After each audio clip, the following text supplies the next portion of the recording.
Mr. Chair, we're live.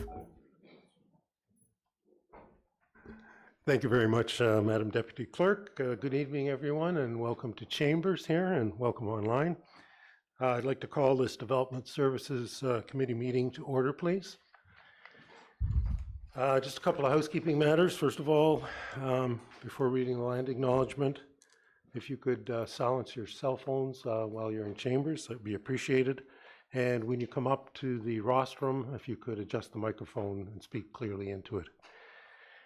The Township of Oro-Medonte acknowledges that we're situated on the traditional land of the Anishinaabe people and the ancestral territory of the Huron-Wendat.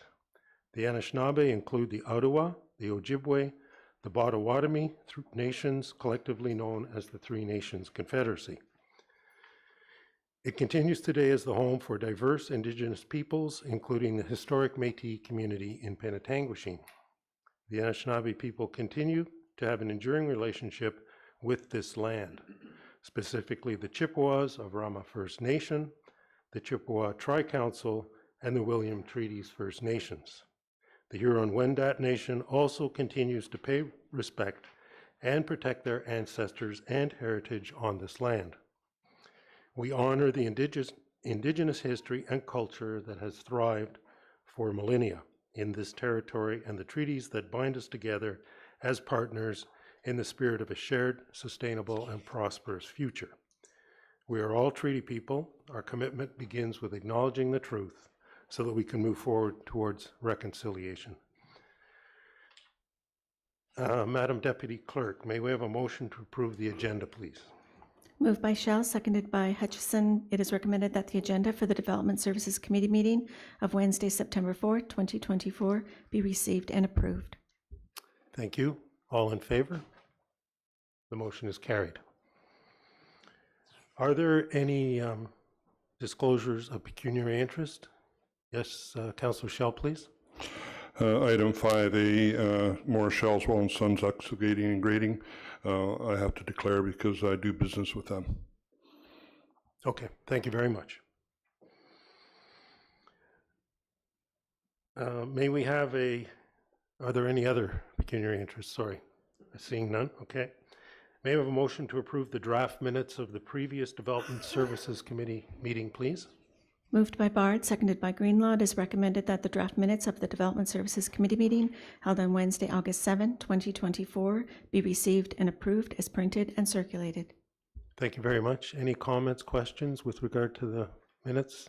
Councillor Bard, please. Sorry, if this is for the last Development Services meeting, I wasn't here, so I don't know whether I should be moving the minutes or does that matter? Madam Clerk, does it matter? It doesn't matter? Okay. No. Okay, thank you.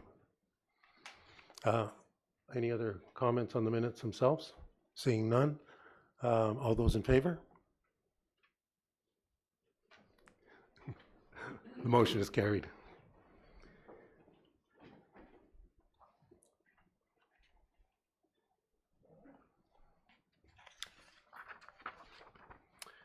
With that, we'll proceed to tonight's meetings and hearings. Tonight, first of all, we have a public meeting. I will read what the process will be for each of the hearings and meetings tonight. Each application will be considered separately. Staff will advise of the purpose and effect of the application, provide any relevant information, note any correspondence that has been received to date, and advise of any statement received from the applicant or if the applicant intends to make a presentation. If so, the applicant will then be given the opportunity to make a brief presentation.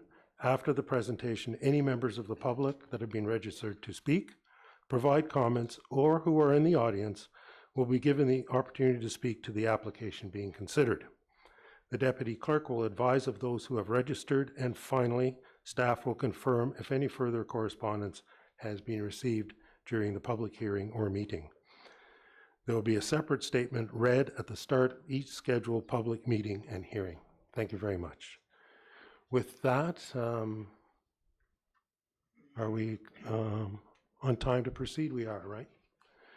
Okay, the first item on the agenda tonight is item 5A, official plan amendment application 2024 OPA 04, zoning bylaw application 2024 ZBA 08, Morris Shelswell and Sons Excavating, and the applicant is Craig Shelswell, and the location of 544 Line 11 North, Oro-Medonte.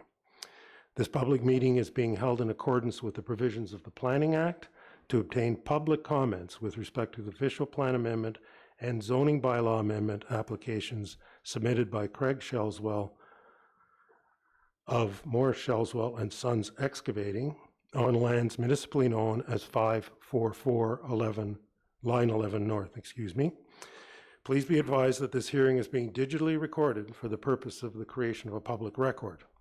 Only after comments are received from the public, township staff, and requested agencies will the Development Services Committee meeting be over on these official plan amendment and zoning bylaw amendment applications.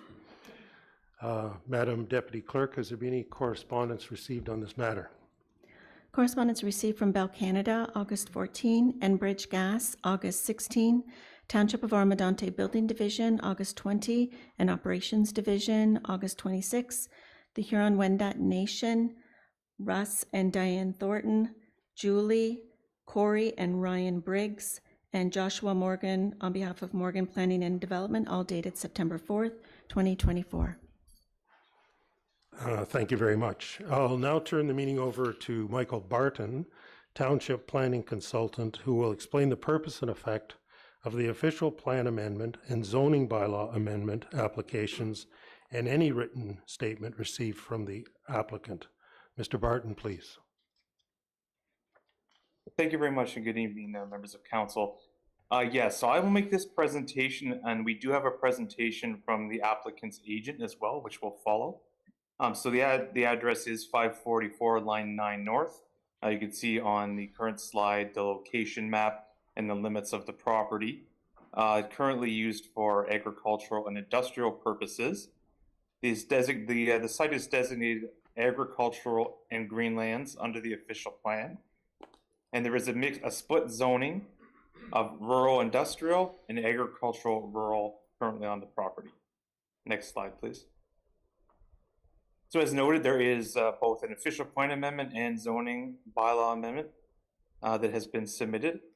So the purpose of the official plan amendment is to redesignate a portion of the property, which is effectively the proposed expanded excavation business area, to a site-specific exception under the agricultural designation, which will recognize part of the business that will be extended beyond the original boundaries of the business, as well as the proposed area for the expansion.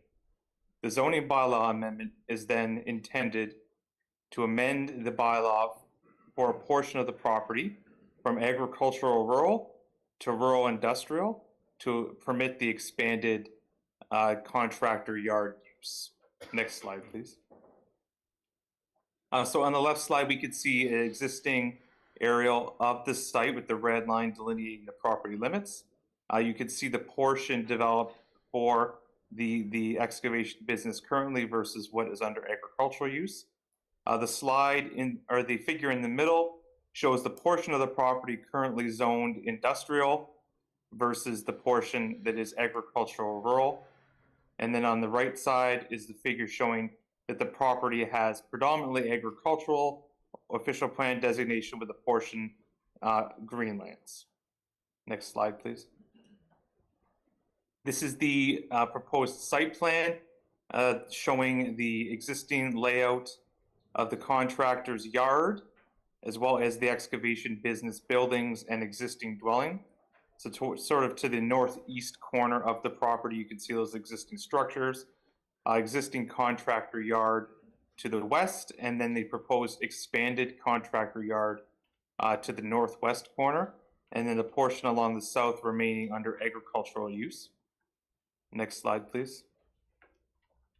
These photos show current conditions. So on the left, the picture showing looking north along line 11, and then the middle picture showing looking south along line 11, you can see the existing dwelling on the property on the left side of that photo. And then the photo on the right side is showing entrances to the property. On the right side of the photo, you can see the existing dwelling. And then on the left side, you can see the entrance into the excavation business portion of the property. Next slide, please. Now we see photos of existing site conditions. The left photo shows the structures that are associated with the excavation business. This sits in the area that is zoned rural industrial. And then on the right side, we can see more of the contractor yard portion where there is storage of materials occurring. So that's shown on the site plan as the existing contractor yard. Next slide, please. Again, pictures here showing the activities occurring in that contractor yard portion of the property, movement of materials, storage of materials. And then on the right side, this is looking north into the property so that we could see various storage of different materials on the property. Next slide, please. And again, some more photos giving context to the use that is occurring within the developed portion of the property.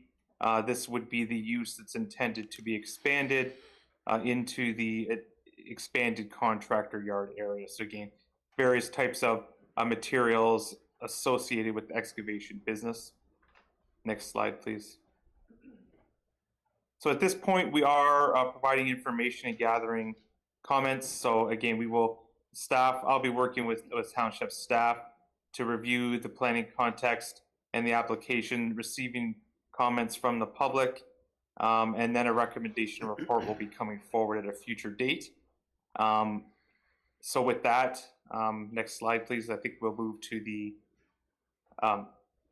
the applicant's agent's presentation.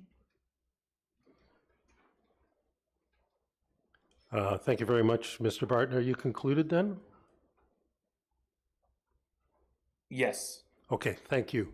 Once again, so I'd like to ask the agent, Jamie Robinson, who is registered to speak to the application if he wishes to provide any comments or indicate if he has anything further to add to the staff presentation.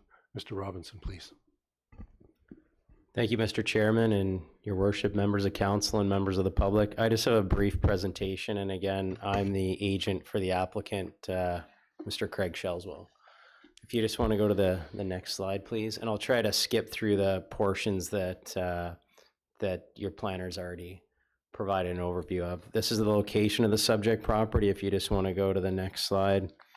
He did identify the subject lands as well, so we'll go to the next slide. So effectively, what the purpose of the application is, it's to establish currently the property's designated agricultural.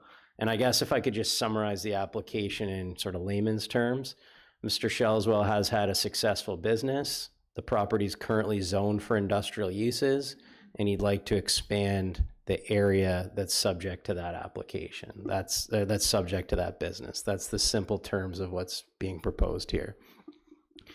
Just from a big picture perspective, the way planning policy works related to prime agricultural areas. So this property is designated agricultural in the township's official plan.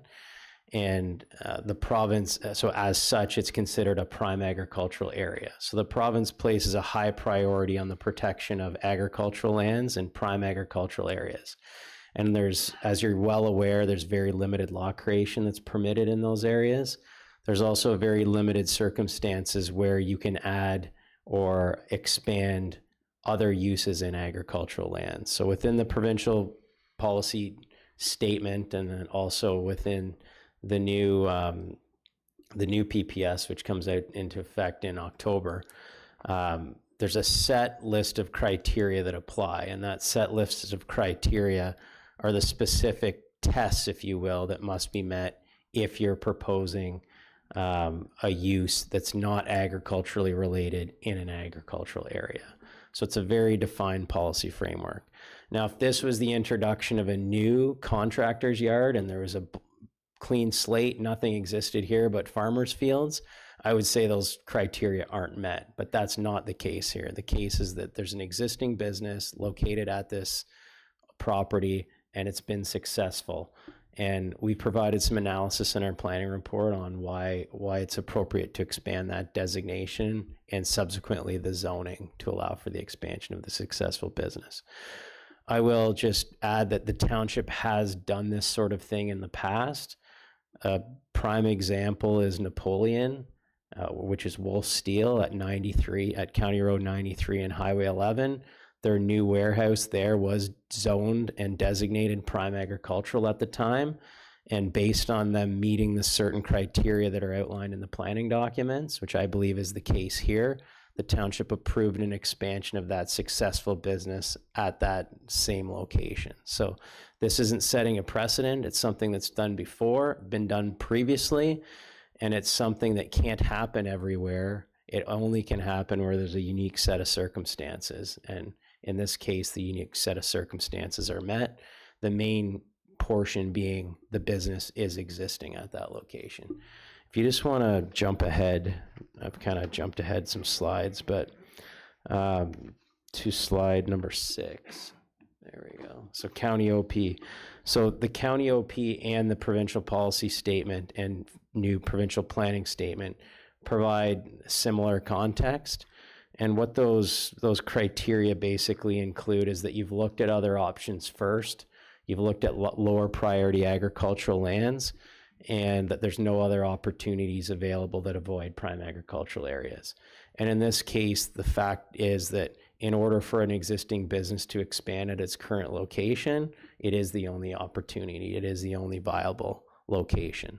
So with respect to, on that basis, we believe it meets the specific requirements of the planning documents. If you just want to go to slide number 7, please. This illustrates the site, and the hatched in area is the area of the expansion.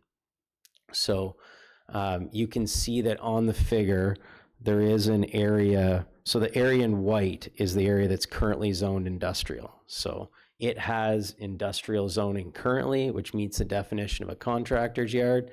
Mr. Shelswell is not proposing to change the use in any manner or add additional uses, simply needs more space for his current operation. And so the area in hatched is what would be recognized. I do identify that on the southern portion of the site, or this area to be zoned, there's some storage currently occurring outside of the zoned area, and that area that will be moved to within the zoned area, subject to being approved. That all activities would occur within the hatched area of the site. If you want to go to the next slide, please.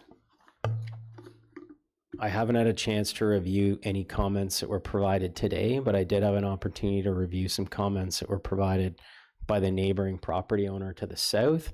And just in terms of summarizing those comments, the key theme areas that they identified concerns with respect to were traffic and roads. Again, yes, the geographic extent of the zoned area is proposed to be expanded, but there's already an industrial business operating out of that site, which has zoning for it. So the increased truck traffic or vehicle movements are anticipated to be limited.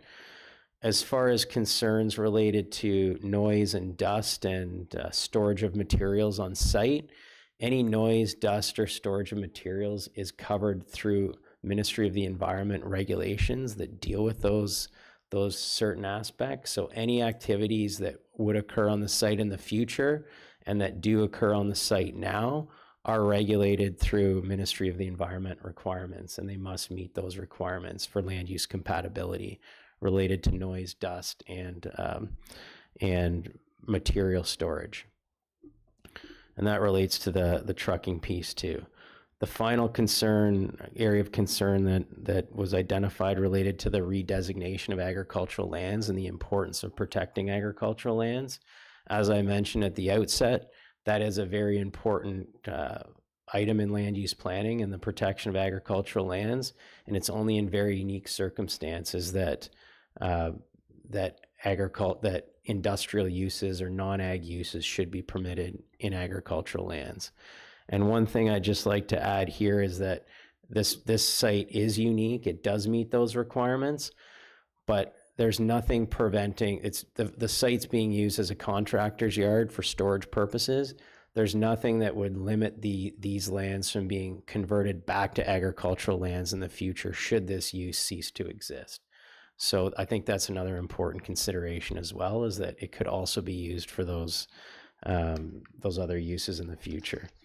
And just in closing, there has been a number of supporting studies prepared. There was a traffic study prepared. There was a functional servicing report prepared.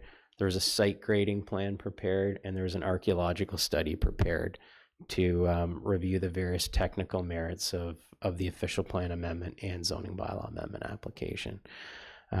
It's our opinion that any of the concerns that there is land use planning merit in the proposal, and that any of the concerns that have been identified are dealt with through other government jurisdictions and regulations, or could be dealt with through site plan control if necessary. With that, Mr. Chairman and Your Worship, and members of council, that completes my presentation. If there's any questions that result, I'd be happy to do my best to answer those. Thank you. Thank you very much, Mr. Robinson.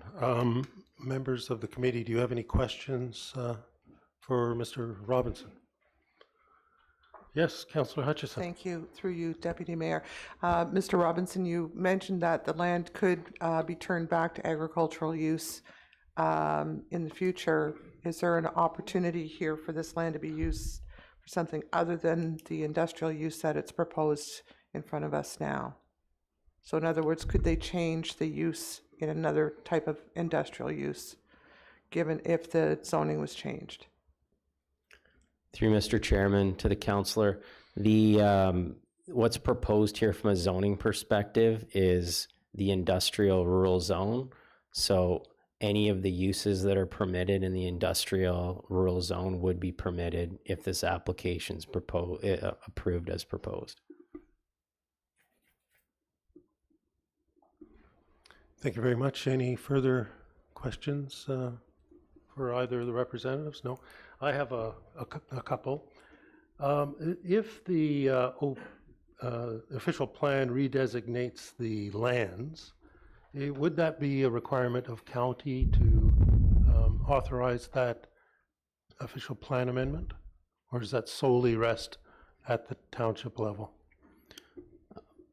To answer that question, so in the township of Oro-Medonte, council is the approval authority for zoning bylaw amendments. The county of Simcoe is the approval authority for official plan amendments. So if this goes forward, council could adopt the official plan amendment, and then it gets sent off to the county for approval. Okay. So county could in fact oppose the decision of the township to redesignate these lands? They could. Yeah, okay, thank you. You note that the current use is not within the current zoning in some cases. If the business continues to be successful, would you be back for further expansion of the zoning use?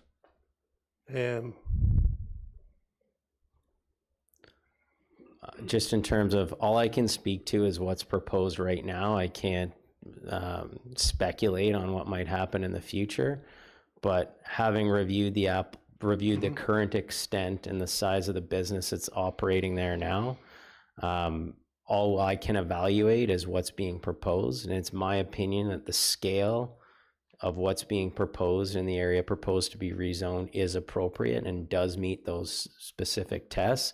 If the future expansion was proposed, it too would have to be evaluated based on the criteria and the tests. And I don't know if it would meet it at that point in time, but I can only speak to what's being proposed today. Okay, thank you. And do you know what the grades of the agricultural land is on that property?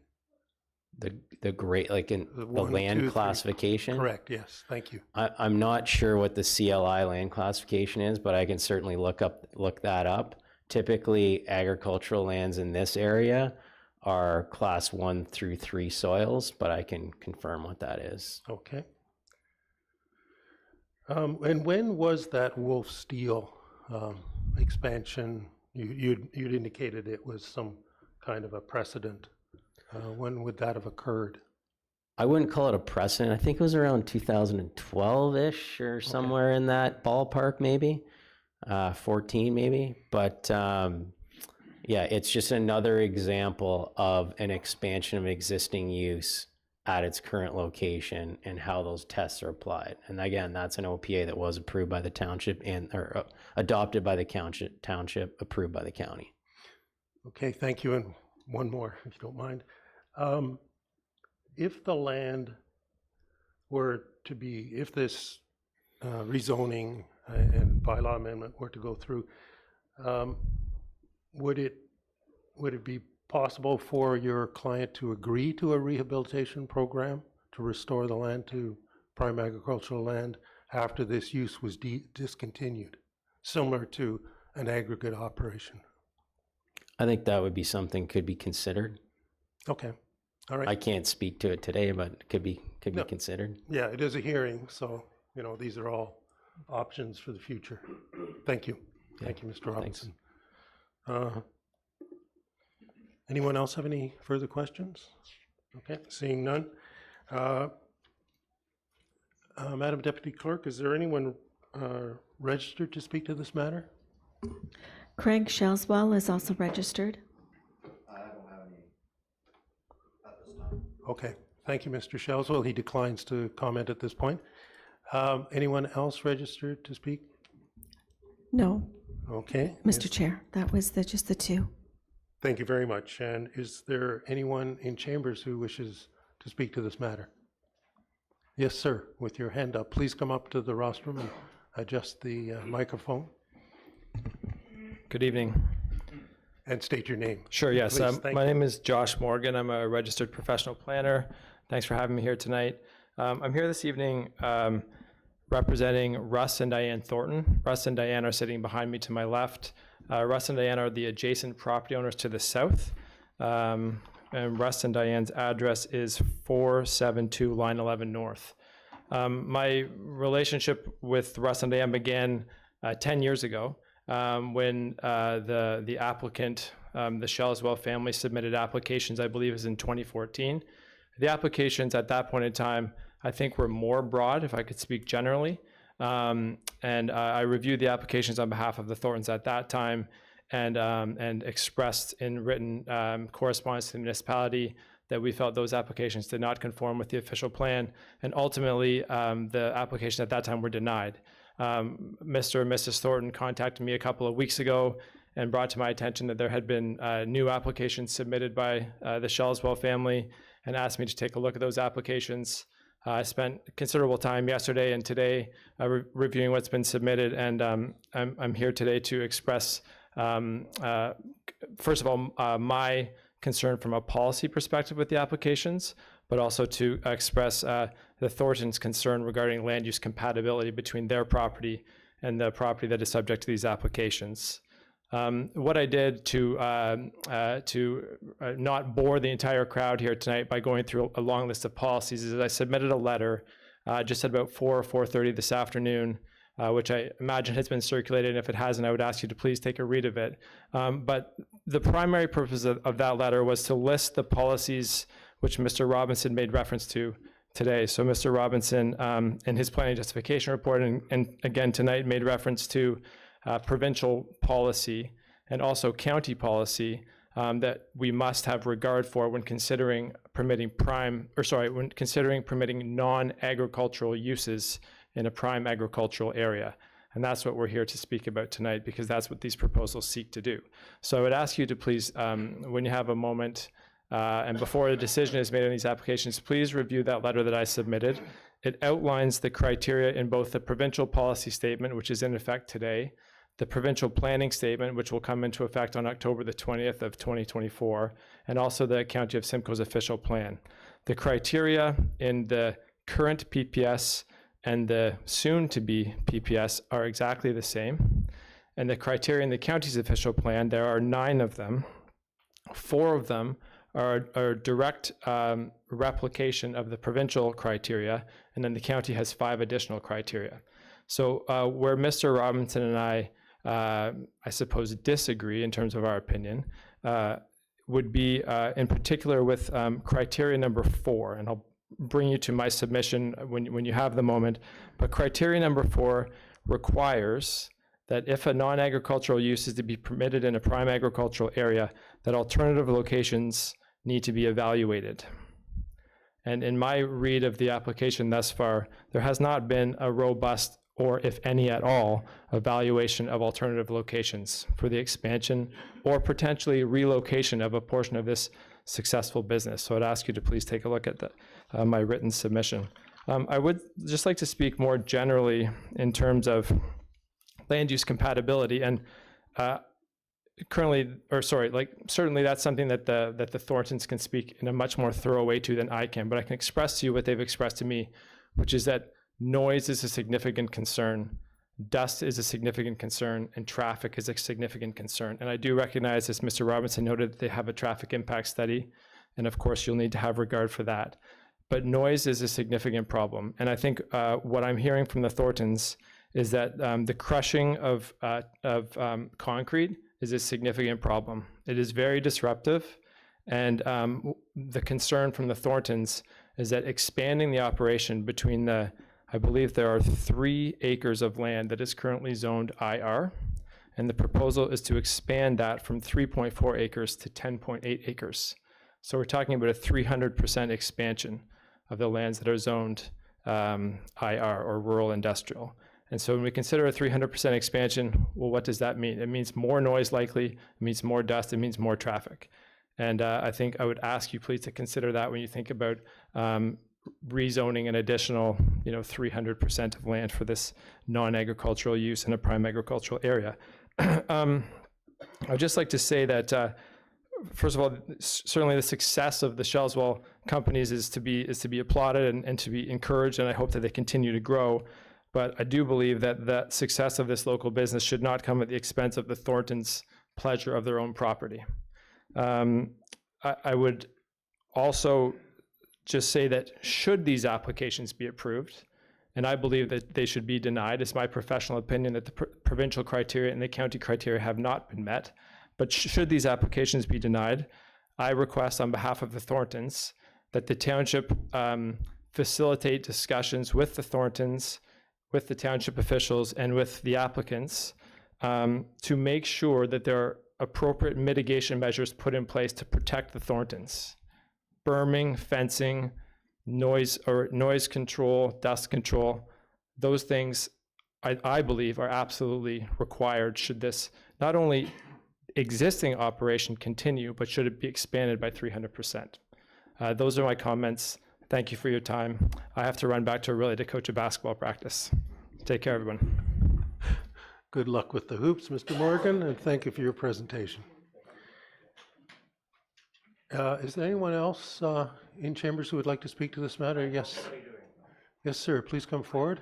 Good evening, everybody. Sorry I'm running late. Just got back from North Bay, but my name is Tim Crooks from downtown East Oro, known as Crooks Corners. Anyway, like I say, we're here a few years ago. These are all new council here. We want to recommend you. Thank you very much. But also, we were here on this matter when they wanted to expand about heavy-duty equipment operators and teaching. Mr. Shellswell wanted to teach it on his property. What better thing? I can tell you one thing. We're short the heavy-duty equipment operators. And I'm going to say we were here, and these people behind me, the Thorntons, I was very disappointed that I did not get one of these in the mail. One of the neighbors had to hand that over to me. But anyway, I was here, and everyone opposed it about the heavy-duty equipment schooling on his property. Anyway, everyone said no. But then I said, people, you got to look past the pile of dirt. And believe it or not, the Thorntons, the lawyer, and everybody else got up here and approved it. So that was not denied. But we want to thank these people. If it wasn't for these people, we'd be sitting at a standstill. I drive into the cities of Toronto, and the booms, the cranes are up there, and that's nice to see. Excuse me, sir. Yes. Could we deal with the matter at hand, which yes, is the I'm going to say I would recommend. I'm going to say, sir, sorry about that. I'm going to say I'd recommend it. Whatever these people want, and I'm telling you, I'll donate 1,000 trees, cedar trees, right across the property, so it collects the dust or whatever the sound barrier, whatever they want. But like I tell people, if they're not happy, you could also put it up for sale. But I'm telling you one thing, and that would expand the property adjacent to him if the people are not happy. But anyway, I'm going to say whatever these fine folks want. They've been in business for 80 years, and I'm telling you, You want to thank them. I thank them. I applaud them. Because if it wasn't for these people, we'd be at a standstill and nothing getting done. No roads, no bridges, no hospitals, no churches, no prisons. Thank you And it very just much. goes on, and no homes for people to live in. Thank you very So much. thank you, folks. And thank you. I'm very disappointed I didn't get that. Excuse me, sir. Sorry, yeah. Let's have a little decorum in here, please. Yes. That's quite inappropriate. Yes, thank you. Is there anyone else who would like to speak to this matter? Please. Please come up, state your name, Hi. and adjust the microphone so we can hear you, and you can be recorded. I'm Diane Thornton, and this is my husband, Russ. We've been living in the community that we loved to move into as soon as we seen the farm that we bought 28 years ago. We thought this is our place to raise our family, bring up our grandkids, our neighbors. We participated in the community. Our grandkids went to the school, participated at the Hawkstone Hall. We don't have any regret for anybody wanting to expand their business. Shellswell is well respected in the community, and we know that. We respect them. We just feel we came into the community, we loved our farm and raising our children. We just thought we would have a better way of life. And we did. We did have a better way of life until a few years ago when Shellswell wanted to expand, and it went through. And then the expansion wants to go to be bigger now, and it's affected our way of life. Like, we don't like being here. We don't want to be here and complain about our neighbors. We want to see people expand, but it's affecting our way of life. It's affecting our anxiety in the morning. I can't even talk, I'm sorry, but just the way we feel. It's not the same community as what it was when we first moved here, and we would really like to see it stay the same. I'm sorry, Craig. Thank you very much. Continue on. Please just step a little closer to the microphone, Mr. Thornton. Yeah, like I said, we bought the farm in '96, myself, my wife, and our kids, and we raised Black Angus cattle. The kids had horses and goats. We had Craig Shellswell do a lot of work for us around the farm. They were just a small company, and we researched the area. We knew they were there. Got a little shop in a yard, and the guys used to meet there in the morning and get in the trucks and go to a job site. And it was good for about 10, 12 years. And then they wanted to expand, so they purchased approximately 3 acres from the budding farmland and rezoned that into industrial. Well, that's when life started to change for them and us. They started trucking in dirt, piles of dirt, concrete, and they started crushing concrete and mixing topsoil and dirt. And the noise and the dust from that is like unbearable. And eventually they filled that yard up. They bought the remaining 50 yards. So now they've got 50 acres around the 3 acres they bought. And they started dumping materials and industrial stuff onto that farmland. Because they ran out of room. They ran out of room. They were building. Yeah. So we had lots of concerns with the township, many letters to get them to pull back into their zone industrial and to put up some burbs and noise controls and that sort of thing. And Craig did put up a small burb on his industrial land, but it wasn't high enough and it wasn't long enough to be very effective.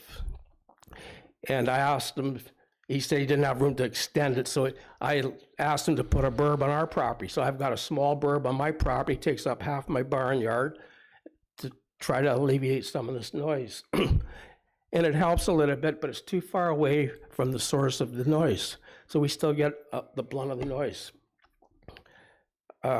So now our quality of life is, like every morning, 6 o'clock in the morning, every morning, I hear beep, beep, beep, heavy equipment with the reversing, backing up, excavators clanging their buckets, loading onto trucks and heading out, like every morning, 6 to 7 o'clock. And I'm retired. I used to get up at 6, but I don't have to get up at 6 now. And like I say, we sent many letters to the township over the years, and they've just basically ignored it, our concerns. Uh, But if the application goes through, we want to be able to work. Yeah. Yeah, on the application, and the planning that they have, they just want to expand their contractor's yard. And I looked up the definition of a contractor's yard, and they're allowed to store materials and fix equipment and service equipment. It does not say that they can bring in concrete from demolition jobs and crush it and conveyor it and drop it and create dust and noise. And I don't believe it says that they are allowed to mix and sort soil. They can store soil, but they should not be able to process it. It does not say that in the definition. Excuse me. There's also a site alteration plan, and it's very extensive. It's about 17 pages, and there's lots of regulations in there about importing dirt, exporting dirt. The volume should be controlled. It should say where it's coming from. And there's just a lot of restrictions that they are not following. I don't think they have permits for that.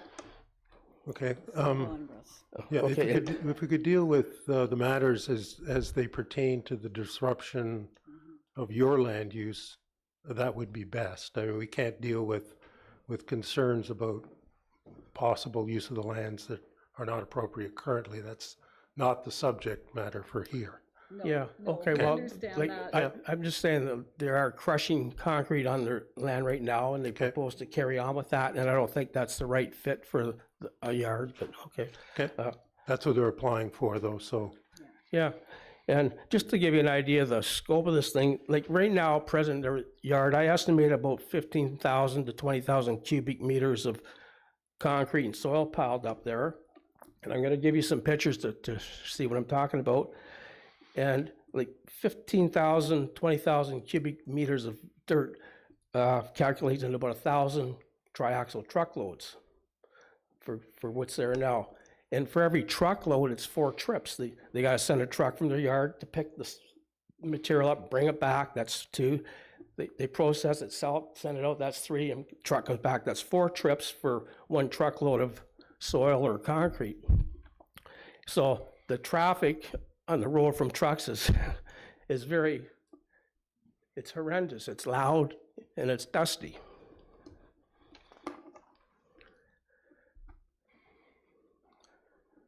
And I think when they want to triple the size of their yard, I think they're going to create more soil, more trips, and more trucks and more noise and all of that. And I worry that the 11th line may become like the 13th and the 7th line with the amount of trucks from the pits. okay. Okay. So in closing, like, we're not against the company expanding and being successful. He's worked hard. They deserve to be successful and expand. But we would just like, whatever way the township decides, that we want to be part of the solution that would make us happy, maybe pave their parking area where they load up the equipment. Maybe they could load up the equipment at night instead of at 6 in the morning, put up a sound fence along their yards so we don't hear them at 6 o'clock in the morning, put some burbs around where they're making the dust and the noise. And I just want to leave you with a quote from Dr. Phil. The best predictor of future behavior is relevant past behavior. Thank you. Thank you very much, Thank you. both of you. Okay, and Mr. Barton, you've received all those comments? Yes, we have Okay. those. Thank you very much. All right, thank you very much. Is there anyone else? Can I Oh. distribute these Uh, pictures to the clerk or to you guys? Yeah, I presume it's acceptable, yes, yes. Yes, sir, at the back row there.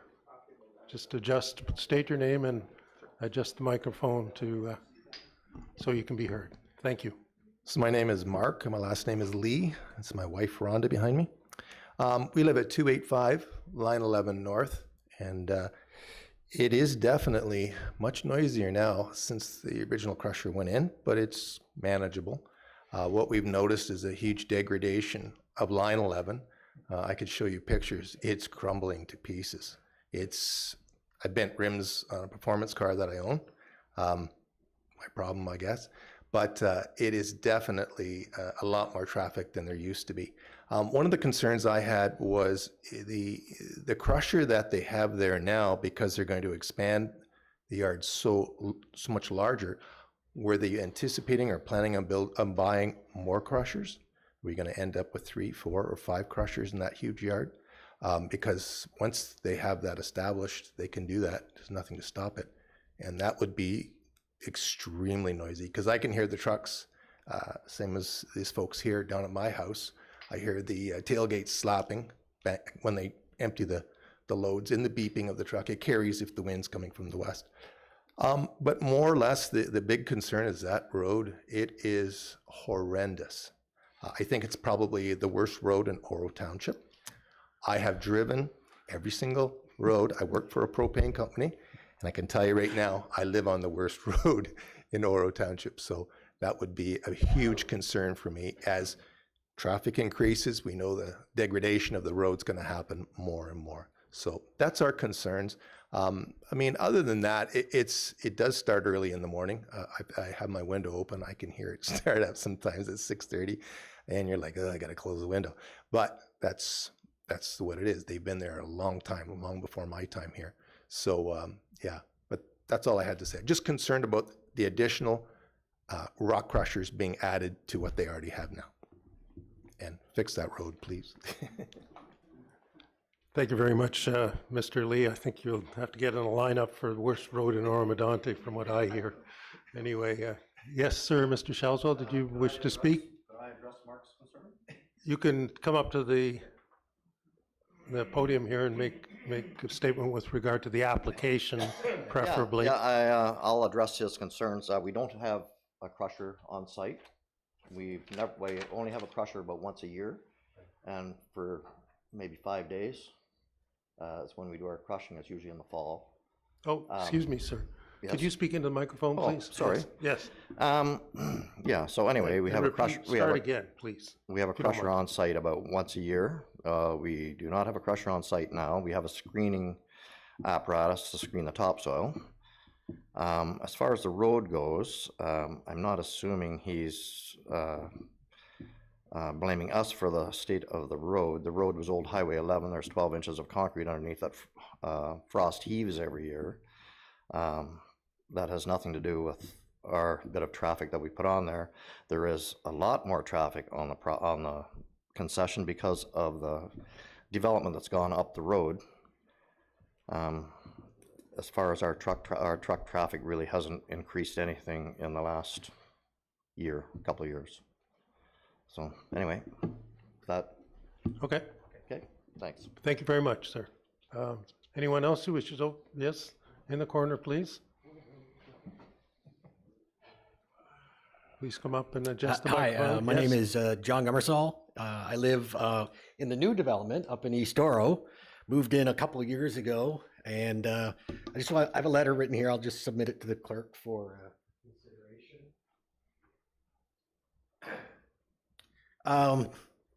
Like others have said, main concern for myself, truck traffic. My wife and I are raising a granddaughter. She attends East Oro Public School. Numerous occasions, the end of day pickup, the chaos that goes on in front of that school, cars parked on both sides of the road. It's very narrow, kids crossing. There have been numerous occasions where large floats are bringing construction equipment through the school zone area in front. The kids are there. Everyone's going to stop, wait for the truck to pass through. Dump trucks coming through. I have a concern about that. Somebody might get hurt one day. The noise, of course, I've heard the noise. I'm on the south side of Eagle Way Court. The backyard of my property faces south across the school field. And the crusher machine that has been on site occasionally, the soil machine, it's like a shunt, shunt, shunt, shunt, shunt, shunt. That sound travels directly line of sight across the ground. There's not a lot of trees in the way. In my backyard, I sit and listen to it, and it's there. It's like you hear it. It's annoying, but that's me. I recognize I'm new to the community. This business has been here, long before I got here. That's on me, not on the company that works there. All I would ask that the town take some considerations, as mentioned, maybe some berming to control the noise, the line of sight of noise.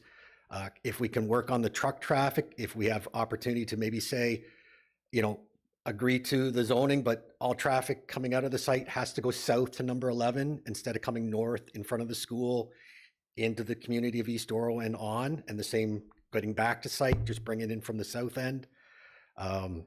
If that's something that's an opportunity for the town to look at, I'd certainly ask for that. Outside of that, I'm for development. I'm for growth. I've worked for a number of companies over the year. As we got big and we outgrew our current site, sometimes staying at the current site wasn't always the option. You had to relocate, and maybe that's a consideration as well for this operation for the future. Other than that, thank you very much for your time.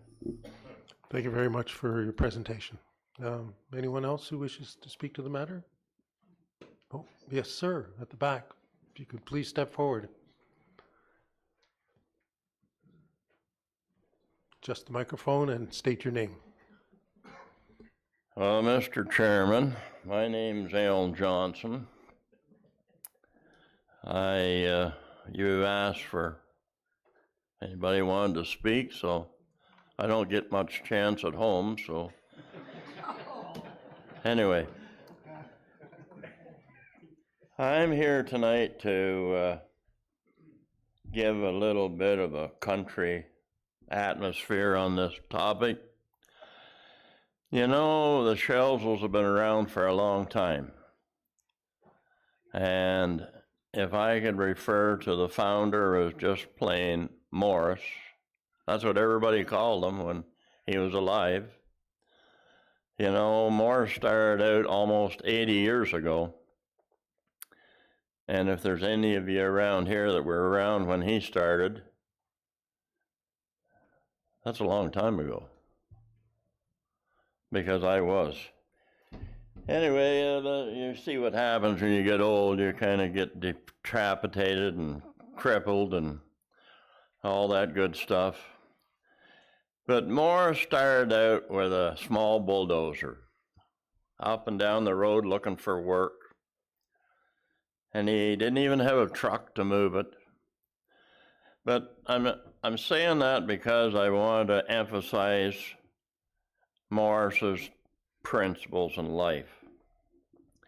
Morris never played for the Toronto Argonauts as a quarterback because he wasn't 6'5" or 300 pounds, but he was a mighty man other ways. And the thing I really respected about him, I was brought up in the old days when a man's word was golden. And that's how I could sum up Morris.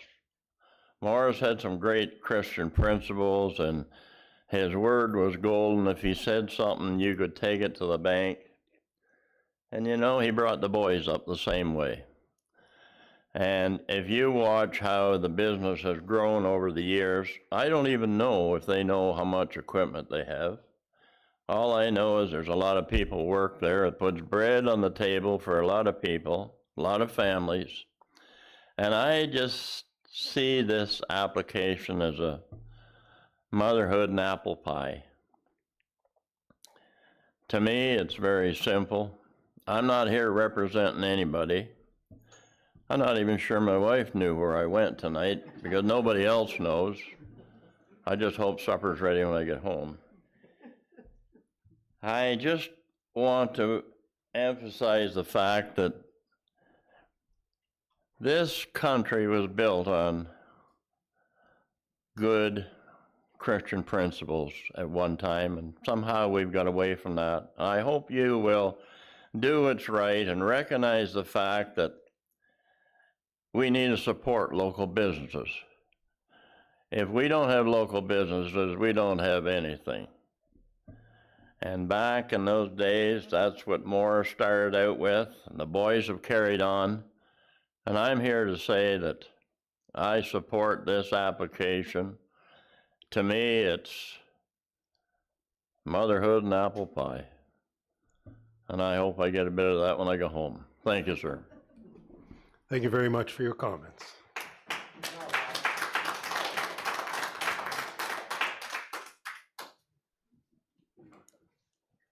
Is there anyone else who wishes to speak to this matter? Oh, yes, ma'am.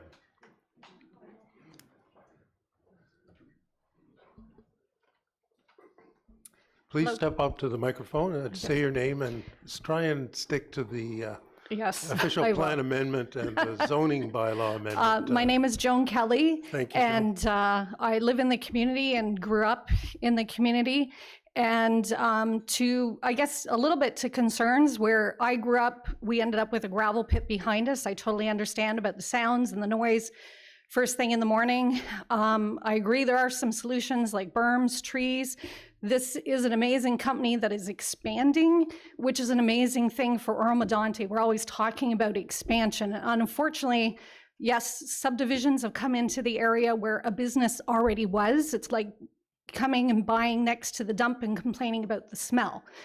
You know, we have to kind of get along with that, find some solutions to that. This is a company that also employs a lot of Oro-Medonte citizens, puts food on the table, they put money back into the community.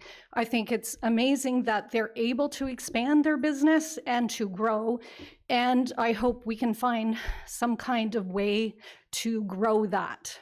And I think it's hard. Yes, people are saying you should find somewhere else to go. If you've been somewhere for 80 years and somebody else moved in 2 years ago, I'm not sure, to me, and I think because my family, you know, came here in the 1800s, it's important. Like if they've grown up there, that's the lifestyle, that's where the business was. I would love to see this business be able to expand and grow their business some more, find some solutions that works for everybody. Thank you. Thank you very much, Ms. Kelly. Is there anyone else who wishes to speak to this matter? Okay, seeing none. I've now asked staff whether there's been any further communication received during the course of the meeting. No, Mr. Chair, nothing further has been received. Okay, well, thank you very much. Any final comments from members of the committee? Councillor Young, sir. Yeah, thank you, Deputy Mayor. I think we understand the origin of the why highway, or at least line 11 is so bad. Listening to the gentleman speak at the mic there is because Morris was going up and down the road on his bulldozer.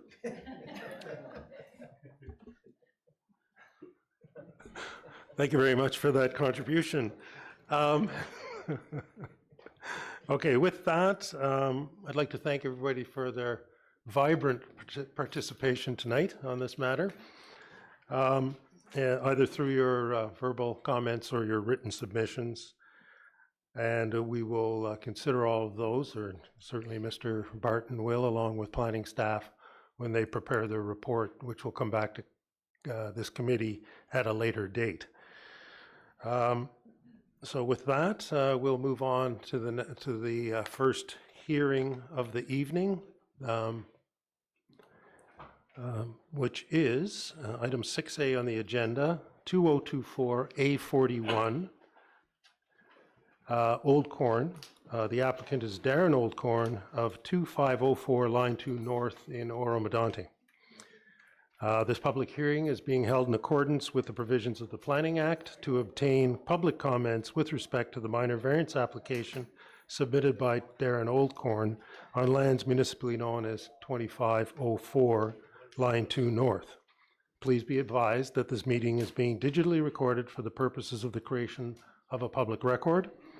Only after comments are received from the public, township staff, and requested agencies will the Development Services Committee make a decision on this minor variance application. Madam Deputy Clerk, has there been correspondence received on this matter? Yes, correspondence received from the Township of Oro-Medonte Building Division, August 20, and Operations Division, dated August 26, 2024. Thank you very much. I'll now turn the meeting over to Andy Karaskakis, Manager of Planning Services, who will explain the purpose and effect of the minor variance application and any written statement received from the applicant. Mr. Karaskakis, please. Thank you, Mr. Chairman. Minor variance application 2024 A41 has been submitted for lands located at 2504 Line 2 North. The subject property is located on the west side of Line 2 North, north of Bass Lake Side Road West. Subject lands have a lot area of 5.4 hectares and contain a single detached dwelling currently under construction. The subject property is zoned agricultural rural in accordance with the township zoning bylaw and is designated rural in the township's official plan. Image on the left of your screen shows an aerial photo of the subject property outlined in red. Should be noted that the dwelling currently under construction is kind of located further kind of where the L bend is on the property. So it's located quite a distance back from the Line 2 North roadway. Image on the right shows the existing zoning of the property, which is zoned agricultural rural. The applicants are proposing to create an apartment dwelling unit located in the second story of the attached garage. The applicants are seeking relief to the following sections of the zoning bylaw, where the zoning bylaw requires a maximum floor area of an apartment dwelling unit to be 753 square feet or 70 square meters. The applicants are proposing the apartment unit to be 837 square feet or 77.7 square meters. Should be noted that the notice that was sent out to notify the public showed a requested dwelling apartment unit size of 104 square meters, but that has since been revised. The township zoning bylaw does not include any space with a floor to ceiling height of less than 1.8 meters, and therefore the floor area for the apartment unit has been revised. Image on your screen here shows the site plan submitted by the applicant, the dwelling that's currently under construction, and the attached garage is outlined in blue, with the attached garage outlined in red, which is the subject to this minor variance application. The applicants also submitted architectural drawings. The image on the screen there shows the proposed apartment dwelling unit on the second floor of the attached garage. A couple of images here show views looking north and south along Line 2 North and the notice sign posted in accordance with the provisions of the Planning Act. The image on the left shows the dwelling currently under construction. So you can see the attached garage with the 3 garage doors that are currently open, and the one window that's located above the garage, which is the second story apartment dwelling unit that's being proposed. And the image on the right there shows a view of the subject lands from Line 2. So as you can tell, it's a long, very long, windy driveway, which you can't see the dwelling from the road. A couple of images here show views of the proposed apartment dwelling unit.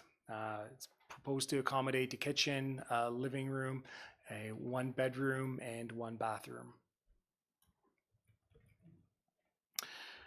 Mr. Chair, planning staff have reviewed the minor variance application in accordance with the provisions of the Planning Act and the 4 tests of the Planning Act, and are recommending the minor variance be approved on the basis that the application meets the 4 tests of a minor variance, conforms and is consistent to provincial policies and the township's official plans, and is, in our opinion, good planning, subject to the conditions outlined in the staff report. Mr. Chair, that concludes my presentation. Be happy to answer any questions. Thank you very much, Mr. Karaskakis. I'll now ask the applicant's agent, Jonathan Pock, who is registered to speak to the application, if he wishes to provide any comments or indicate anything further to be added to the staff presentation. Mr. Pock, please. Yes, good evening, Chair. Can you hear me okay? We can indeed, thank you. Okay, perfect. Can't have my video going right now, but I am here present. Just wanted to make a couple of key points. The first, I'm here on behalf of my father-in-law, Darren Olcorn, as well as my mother-in-law, Adrienne Olcorn, who have been constructing the dwelling on the subject property for about a year or so.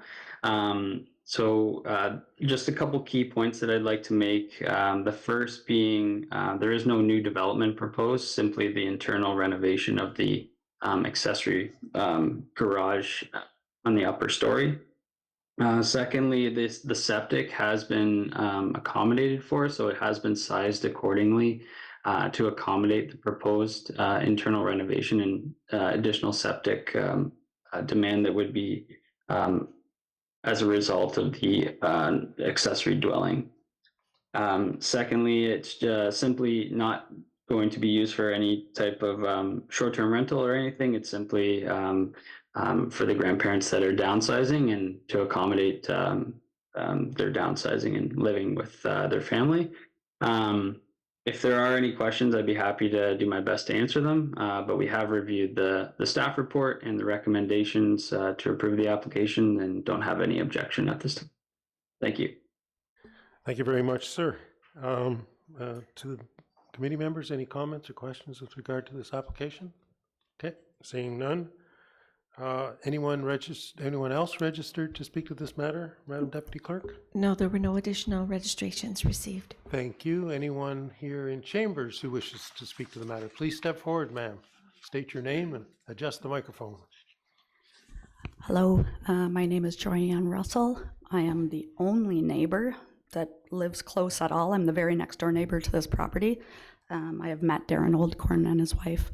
I have absolutely no objection to this at all. They built their house in a beautiful place, lots of trees. You can't even see the house. They're quiet, nice people. Absolutely no objection. Thank you. Thank you very much, Ms. Russell. It's always nice to see someone come out and speak on behalf of their neighbors. Anyone else who wishes to speak to this matter? Seeing none. Any further comments received during the course of the hearing? Nothing received, Mr. Chair. Thank you very much. Madam Deputy Clerk, might we have a motion for this matter, please? Moved by Clark, seconded by Bard. It is recommended that DS 2024-108, Andy Karaskakis, Manager, Planning Services, Minor Variance Application 2024-A41, Darren and Adrian Oldcombe, 2504 Line 2 North be received and adopted. 2, that minor variance application 2024-A41, specifically to permit an apartment dwelling unit in the second story of the attached garage with a floor area of 77.7 square meters, 837.0 square feet on lands municipally known as 2504 Line 2 North, Township of Oro-Medonte be approved, subject to the conditions as outlined in DS 2024-108. 3, that the applicant be advised of committee's decision under the Secretary-Treasurer's signature. Thank you very much for that. Any comments or questions with regard to the motion? Okay, seeing none. All in favor? The motion is carried. The committee wishes to thank everybody for their participation, either through submission of written or verbal comments and made during the meeting. And a copy of the decision will be mailed to the applicant, agent, and anyone who has submitted written comments or provided oral comments during the hearing in regard to the application. With Thank you, members of the committee and chair. Have a good evening. Thank you very much, sir. With that, we move on to item 6B, which is a consent application, 2024B-13. Applicant is Lori North. The location is 363 Line 12 North in Oro-Medonte. This public hearing is being held in accordance with the provisions of the Planning Act to obtain public comments with respect to the consent application submitted by Lori North on lands municipally known as 363 Line 12 North. Please be advised that the hearing is being digitally recorded for the purposes of the creation of a public record. Only after comments are received from the public, township staff, and requested agencies will the Development Services Committee make a decision on this consent application. Madam Deputy Clerk, any communication being received on this matter? Correspondence received from the Township of Oro-Medonte Building Division, August 20, Hydro 1, August 21, Township of Oro-Medonte Operations Division, August 27, and County of Simcoe Planning Department dated August 30, 2024.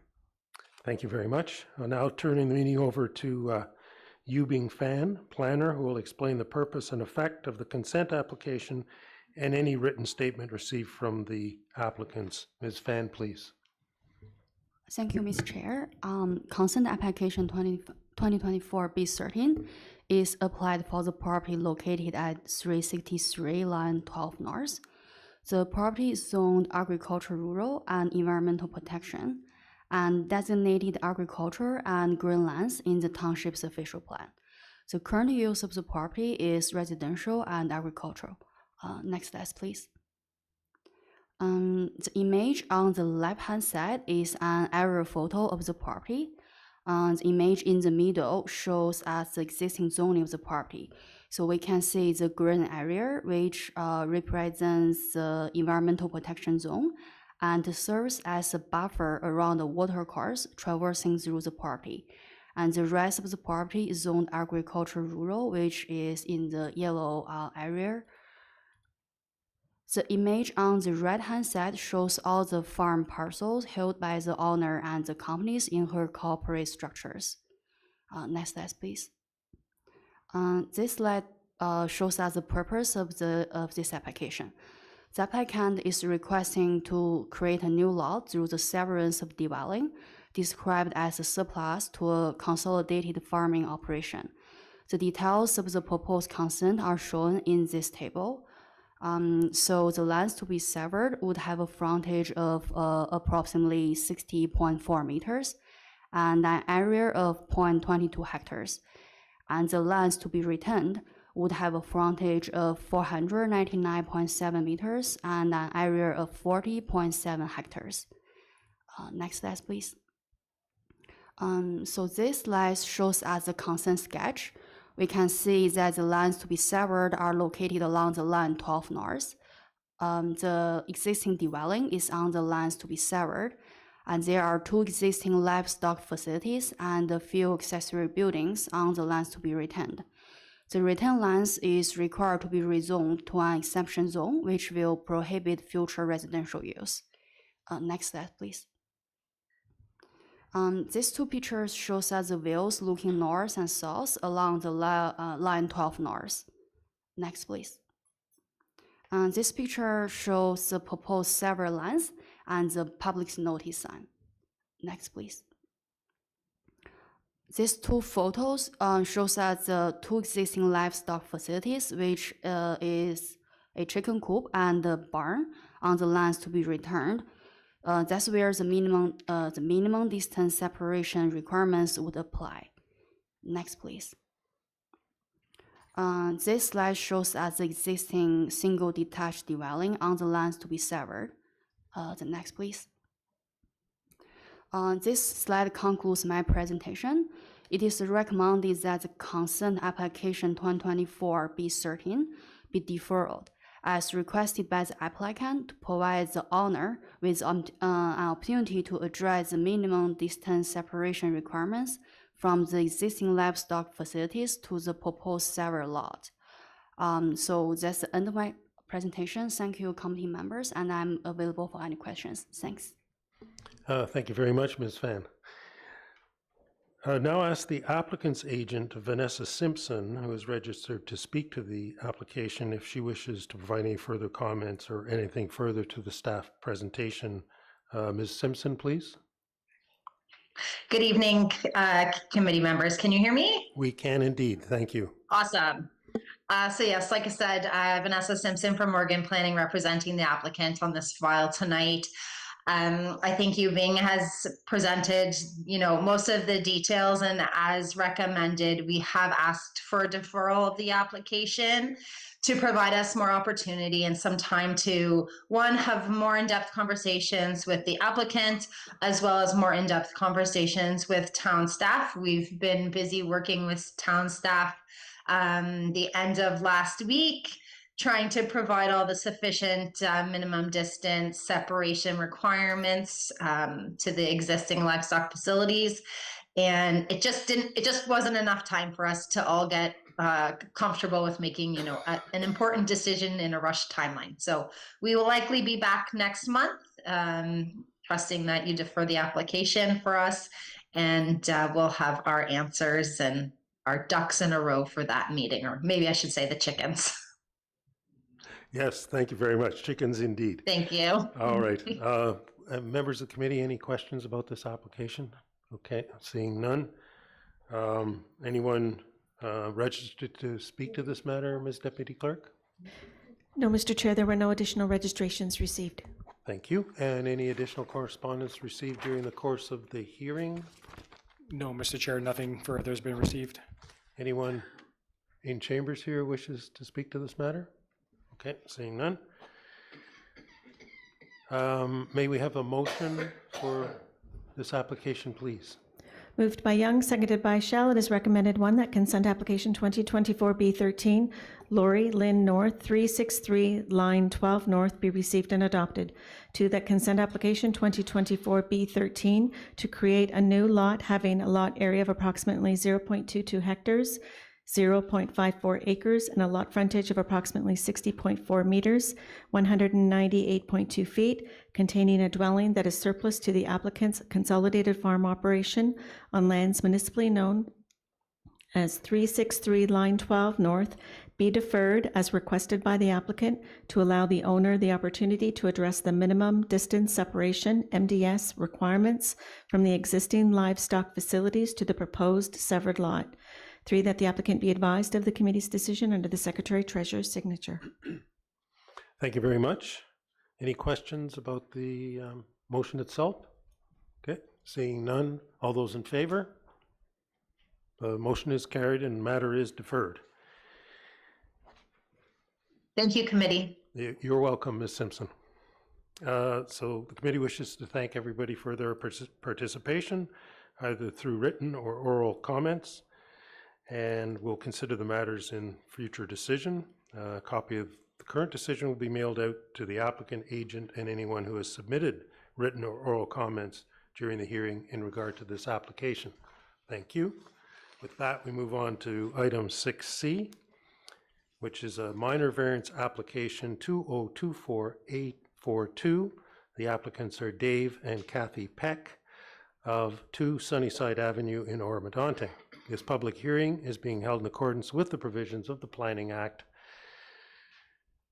to obtain public comments with respect to the minor variance application submitted by Dave and Kathy Peck on lands municipally known as 2 Sunnyside Avenue. Please be advised that the hearing is being digitally recorded for the purposes of the creation of a public record. Only after comments are received from the public, township staff, and requested agencies will the Development Services Committee make a decision on the minor variance application. Madam Deputy Clerk, have there been correspondence on this matter? Correspondence received from the Township of Oro-Medonte Operations Division, August 27, and Building Division, dated August 29, 2024. Thank you very much. I'll now turn the meeting over to Catherine McCarroll, Senior Planner, who will explain the purpose and effect of the minor variance application and any written statement received from the applicants. Ms. McCarroll, please. Thank you, Deputy Mayor Lavoie. The subject property is located at 2 Sunnyside Avenue. The property is zoned shoreline residential and residential limited service, and it's designated shoreline in the township's official plan, and the current use of the property is residential. Next slide. So the aerial image on the left-hand side shows the subject property, which is outlined in red. The dwelling is in the middle of the property. There are 2 detached accessory buildings along the west lot line, and the detached accessory building that they're proposing to build an addition to is located on the north end of the property. And then on the right-hand side, it is an existing zoning map that shows that the property is currently zoned shoreline residential and residential limited service. Next slide.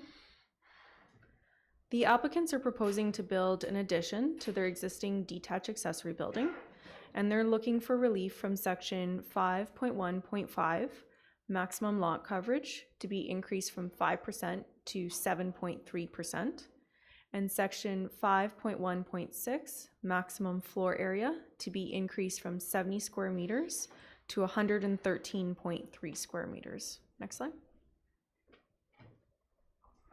This is the applicant's site plan. The proposed addition is marked in red on the north side of the existing detached accessory building. And I just wanted to note that the proposed addition meets all the required setbacks. Next slide. This is the applicant's floor plan. So the existing building is located on the left-hand side, and the proposed addition is on the right, which is circled in red, and it's proposed to be 1 story. Next slide. These are the applicant's elevation drawings.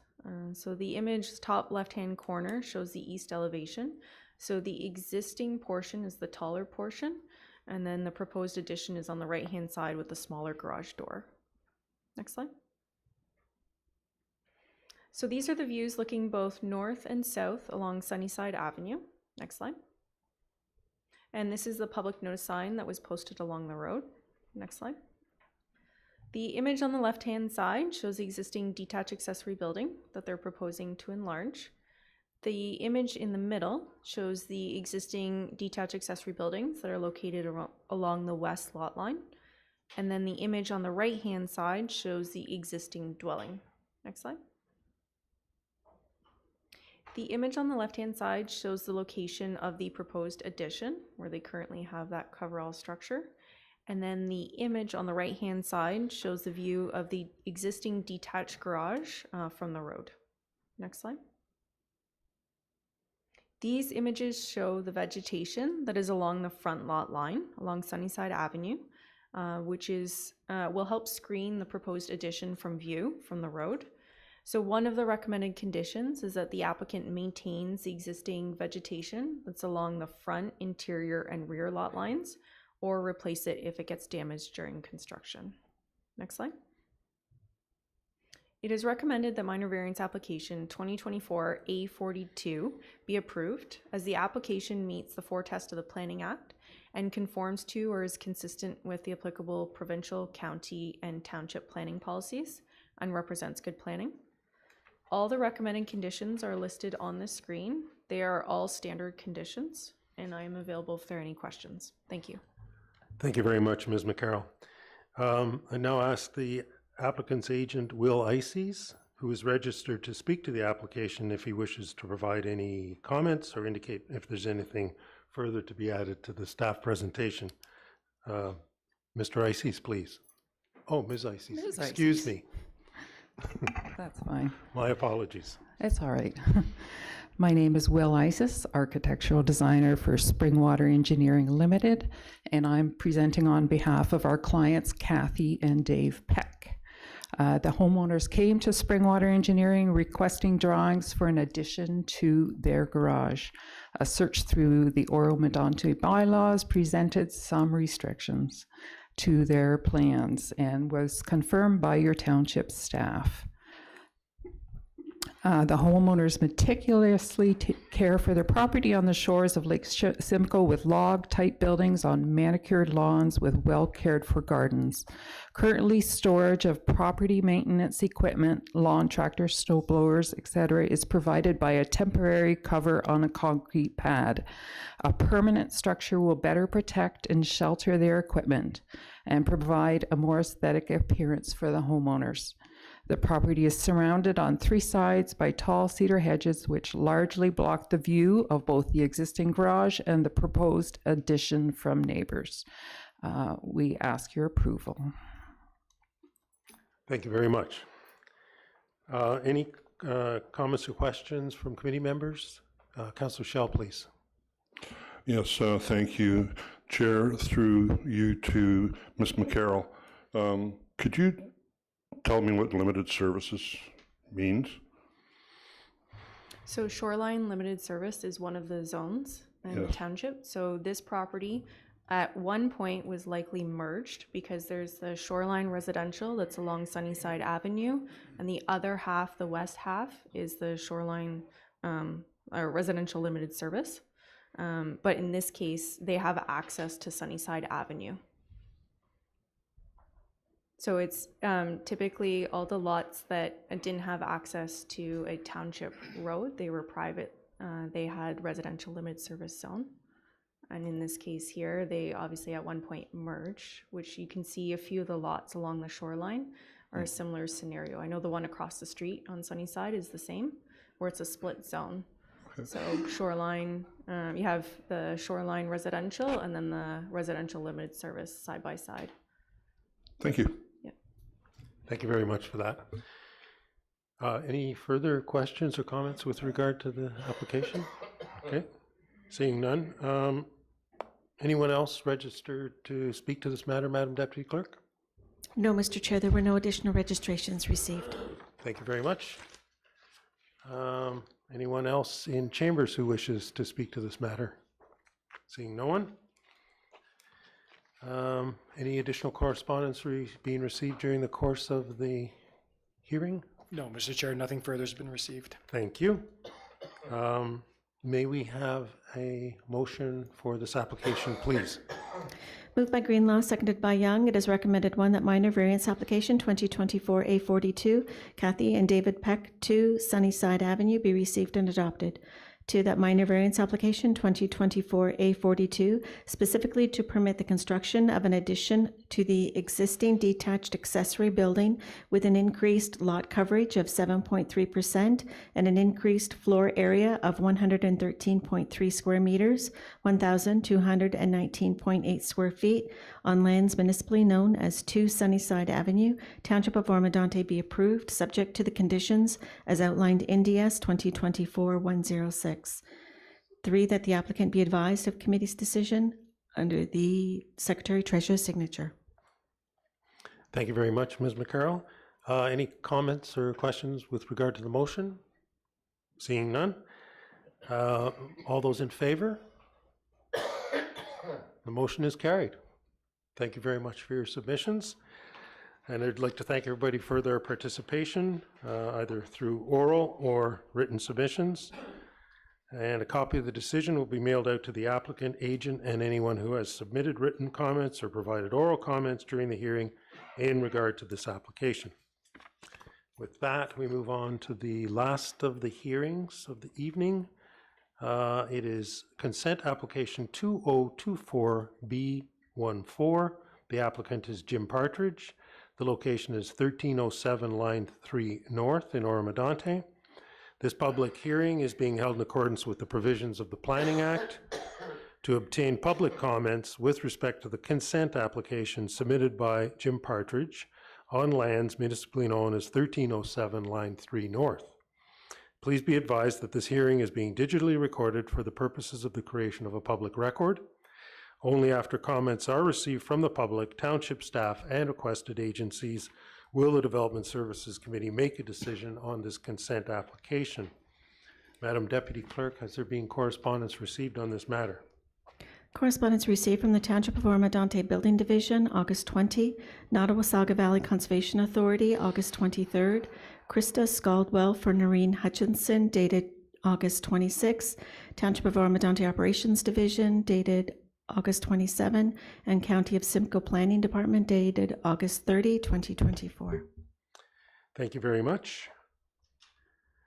I now turn the meeting over to Andy Karaskakis, Manager Planning Services, who will explain the purpose and effect of this consent application and any written statement received from the applicants. Mr. Karaskakis, please. Thank you, Mr. Chair. Consent application 2024 B14 has been submitted for lands located at 1307 Line 3 North. The subject lands have a lot area of approximately 21 hectares and contain a single detached dwelling. The majority of the land is under agricultural cultivation. The surrounding land uses predominantly consist of agricultural uses and include scattered rural non-farm dwellings. The subject property is zoned agricultural, rural, and environmental protection in the township zoning bylaw and is designated agricultural and green lands in the township's official plan. The image on the left side of the screen shows an aerial image of the subject property, which is outlined in red. The existing dwelling, which is the subject of the consent application, is located at the southwest corner of the subject property. The image in the middle of the screen there shows the existing zoning of the property outlined in purple hash marks. The property is predominantly zoned agricultural rural, with the northwest corner of the property being in an environmental protection zone as a water course traverses the corner of the property.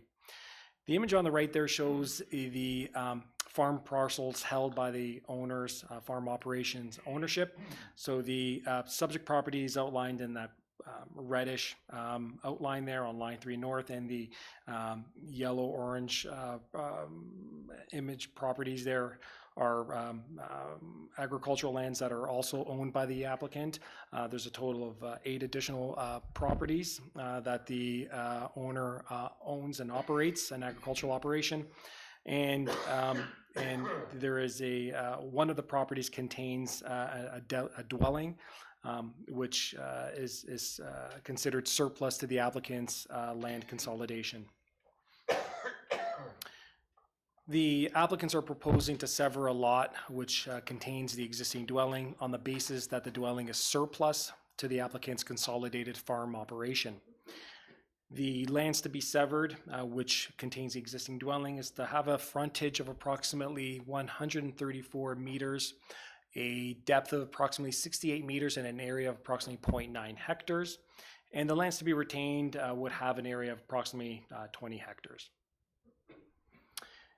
The applicant submitted a sketch with the consent application as outlined the lands to be severed, which is to contain the existing dwelling. The lands to be retained would be the remnant parcel, the agricultural lands. A couple of images here show views along north and south along line 3 north, and view of the subject lands as seen from line 3, which contains the existing dwelling, and they're posted on the sign, on the stake. There is the consent sign posted in accordance with the Planning Act. The image on the left there shows just a quick shot of the lands to be retained, which is the agricultural lands, and the lands proposed to be severed on the right side of your screen is the existing dwelling. Mr. Chair, planning staff have received comments from the Nottawasaga Valley Conservation Authority, which have some concerns with respect to the proposed consent application and are requiring additional information to be provided by the owner to be submitted to the Nottawasaga Valley Conservation Authority.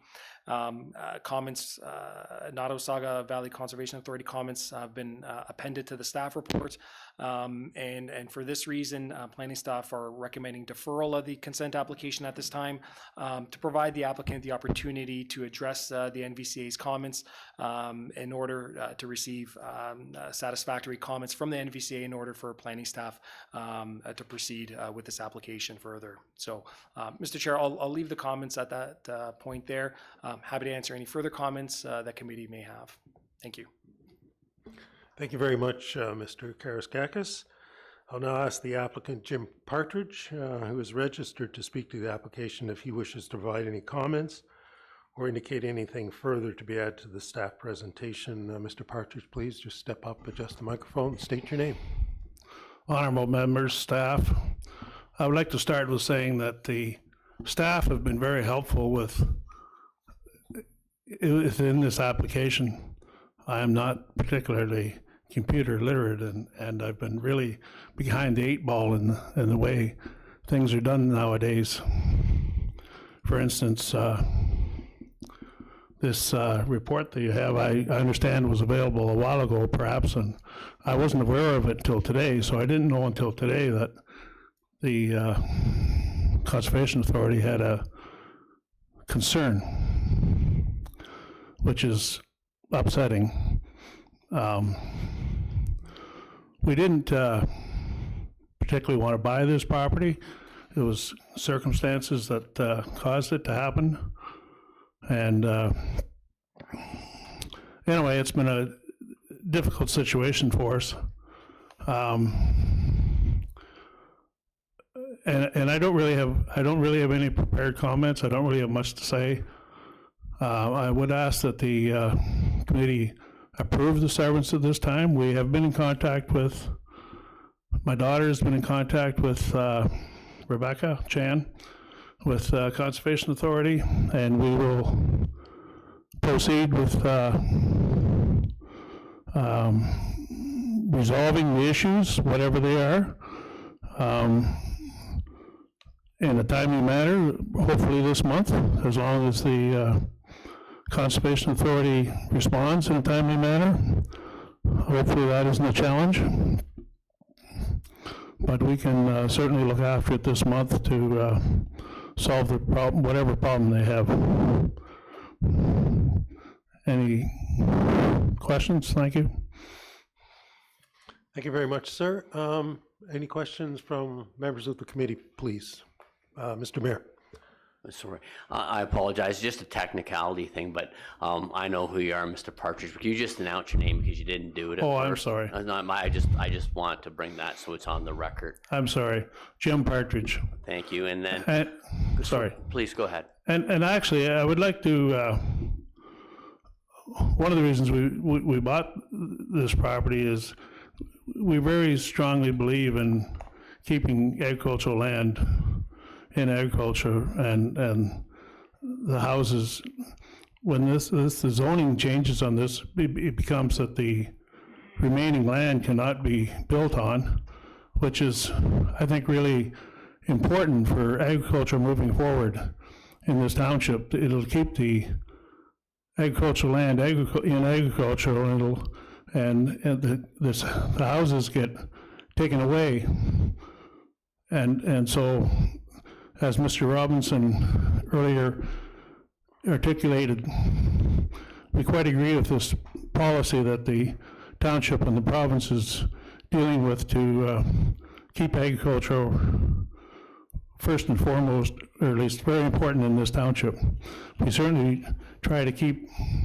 intend to keep all agricultural land in agriculture as much as we can.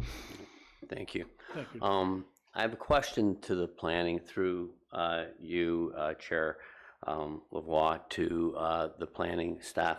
The information that has been requested, the incremental information requested by the NBCA, has it been submitted? Through you, Mr. Chair, to Mr. Mayor, to my knowledge, no. The applicant has been in contact with NVCA staff, and NVCA staff have identified certain requirements or information that they are seeking in order for them to continue with reviewing this consent application, but also any other permits that may be needed from the NVCA. So that's been communicated to the applicant, and the applicant will be in touch with the NVCA in order to scope that information down and hopefully provide the NVCA with the information that they're seeking.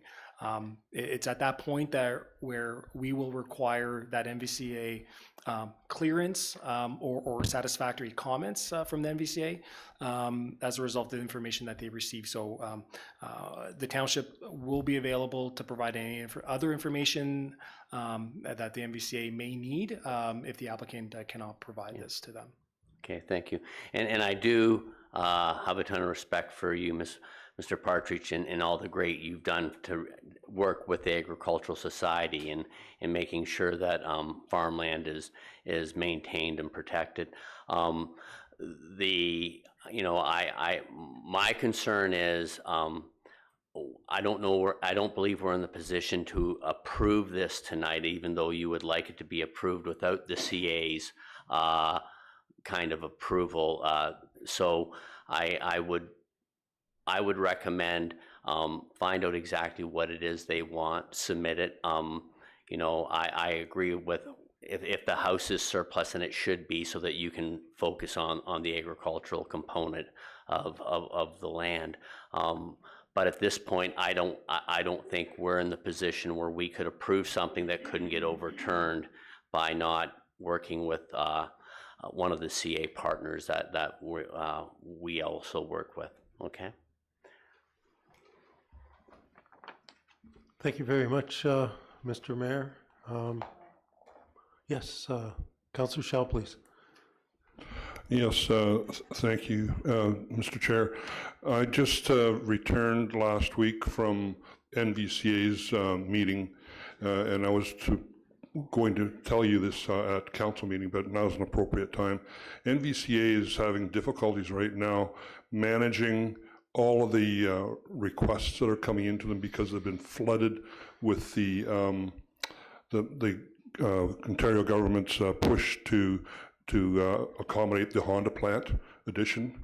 So they're going to be putting a proposal through to the Ontario government to give them some more manpower to help them deal with all the applications that are coming into them. So that's the issue that they're dealing with right now. So I'll bring this forward to them at my next meeting for you. Thank you. You're welcome. Thank you very much, Councillor Schell. Any other comments, questions? Yes, Councillor Clark. Thank you, Mr. Chair. Through you to staff, I just want to make sure, so this application outside of the standing of the NVCA does meet the requirements of the surplus farm based on the report. I just want to make sure for my own clarity that it would meet those applications. It's just the NVCA's concerns that we want addressed. Through you, Mr. Chair, to Councillor Clark, yes, that is correct. The application does meet the criteria for farm surplus dwelling severance. It's the addressing the NVCA's comments in order for us to proceed. Perfect. Thank you. Thank you very much, Councillor Clark. I have a question. Is the matter of non-compliance on the lands to be severed or the lands to be retained? Mr. Chair, the non-compliance matters relate to the newly constructed dwelling, which is on the severed parcel. Okay, thank you very much. And is the NVCA a body under the current legislation that has a right to an appeal?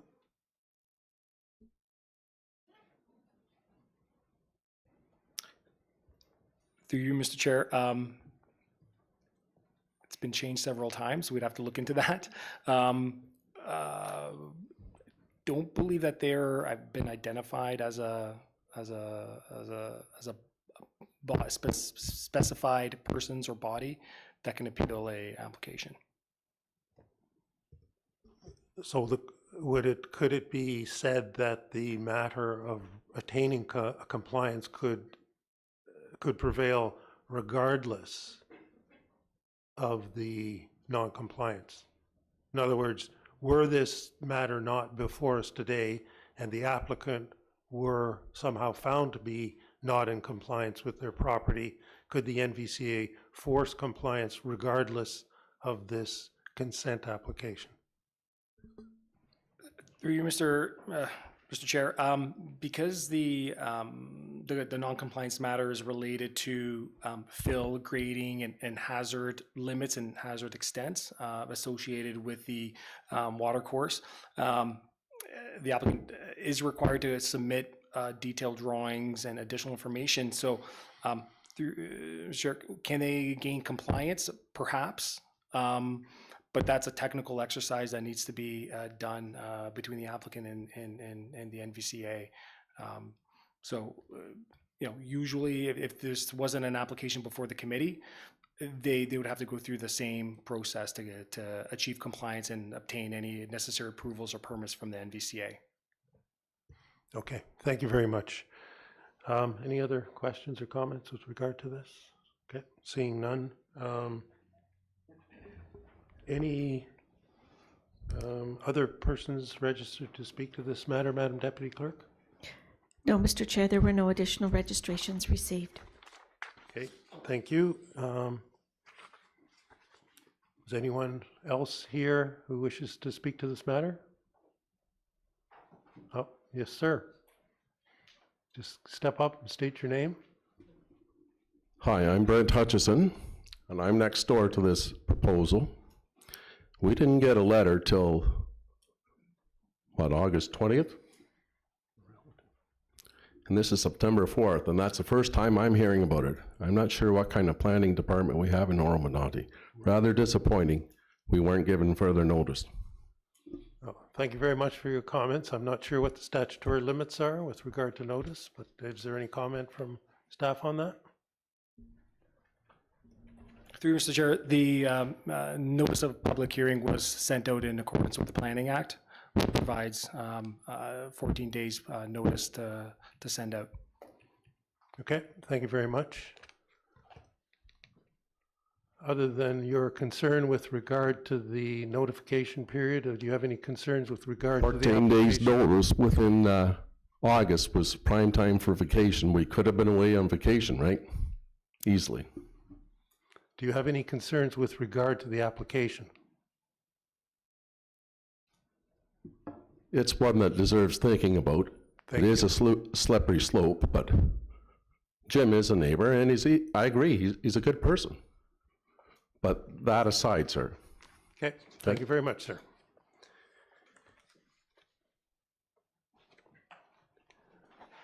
Any further correspondence received during the course of the hearing? Mr. Karaskakis. No, Mr. Chair, nothing further has been received. Thank you very much.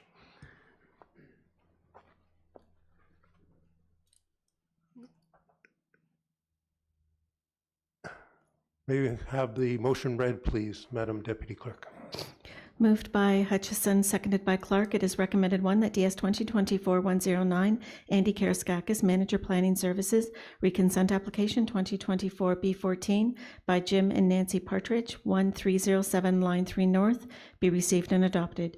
2, that consent application 2024-B14 pertaining to lands located at 1307 Line 3 North, Township of Oro-Medonte, be deferred to provide the applicants the opportunity to address the Nottawasaga Valley Conservation Authority comments.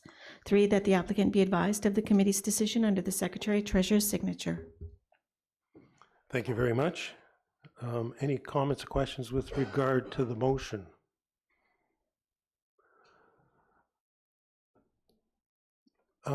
Could we propose adding to the motion that it be brought forth in any event regardless of compliance at the next meeting?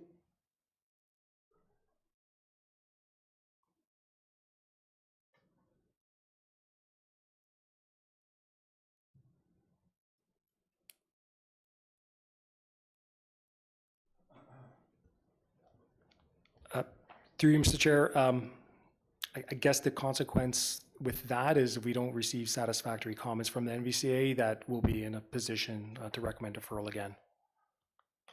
Yes, yeah, that's also my concern. Yes, Mr. Mayor. Yeah, and I appreciate and I understand what you want. We want to hold the NBCA.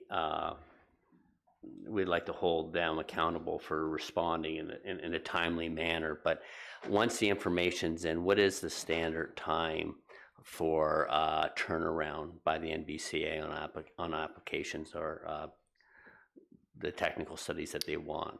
Through you, Mr. Chair, to Mr. Mayor, this is a process that's dealt directly with the NVCA. We would like it as soon as possible, but given that there may be some technical review here with may need to be reviewed by different divisions or departments within the NVCA, the turnaround time is unknown, unfortunately. Anything outside the township's departments where we can have a bit more control or a shorter time frame for review, we can address that internally, but external agencies, unfortunately, it's out of our control. Yeah. So no, and I appreciate the deputy mayor's position of trying to get this pushed through as quickly as possible for Mr. Partridge. I also respect and appreciate the comments from our board representative, Councillor Schell. But at the end of the day, because another development in the NBCA's watershed is taking up staff time is not I believe, a valid excuse. It's up to them because there'll be ample revenue coming in from those other applications that they should maybe consider contracting somebody to come in to help fulfill the void that they need in order to turn the applications down in an efficient manner. Yeah, so I think to return to what the way I'd like to see the possible amendment to the motion, if it's agreeable to the rest of the members of the committee, is that we return it to this committee next month, and that the committee then reconsider whether or not it wishes to proceed regardless of the NVCA's opportunity to review the matter with the attendant risks, because I appreciate we haven't had the opportunity, nor has Mr. Partridge had the opportunity to contemplate what those risks might be. And at the end of the day, I think that compliance could be achieved by methods other than those which bar the consent from taking place. But I'm just proposing that at the moment. I'm uncertain if that's the case. So if maybe staff could just take direction to bring it back as opposing to amending them the motion that could suffice as well.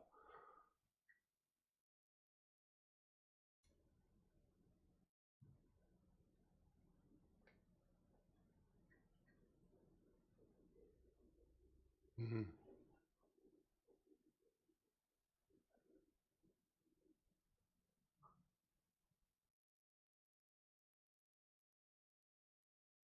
Mr. Partridge, would 2 months be tolerable to you?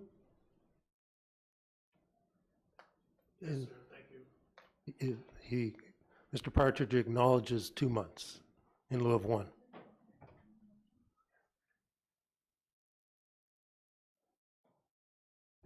We're going to draft another line into the draft motion. Okay. If you could please give us a moment. Thank you. Thank you. And Councillor Schell, if you have the opportunity to raise the matter and prevail upon the NVCA to consider the matter. It's a personal matter. It's more difficult. I agree, but whatever resource, I would Yeah, appreciate most that. definitely, I'll do my best. Thank you very much. You're welcome. You can email me the information that you have, please. Okay, thank you.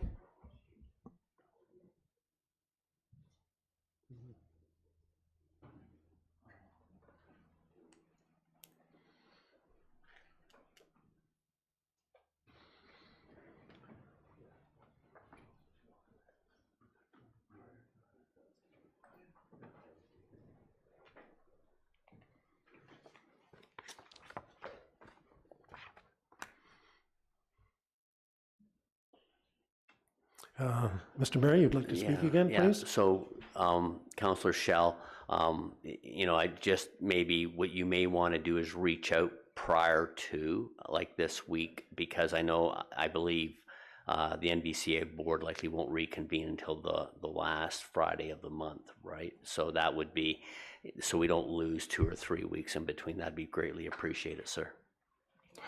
Yes, thank you. I'm aware of that, Mr. Mayor. So I'll make some calls tomorrow.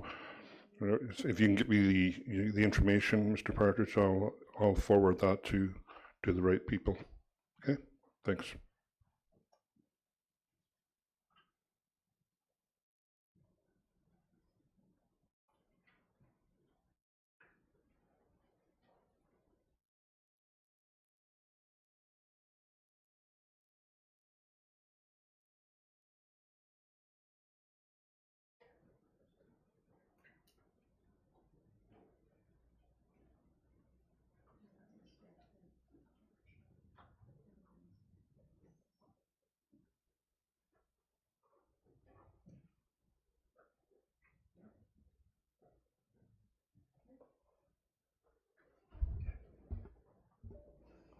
Mr. Chair, Yes, madam.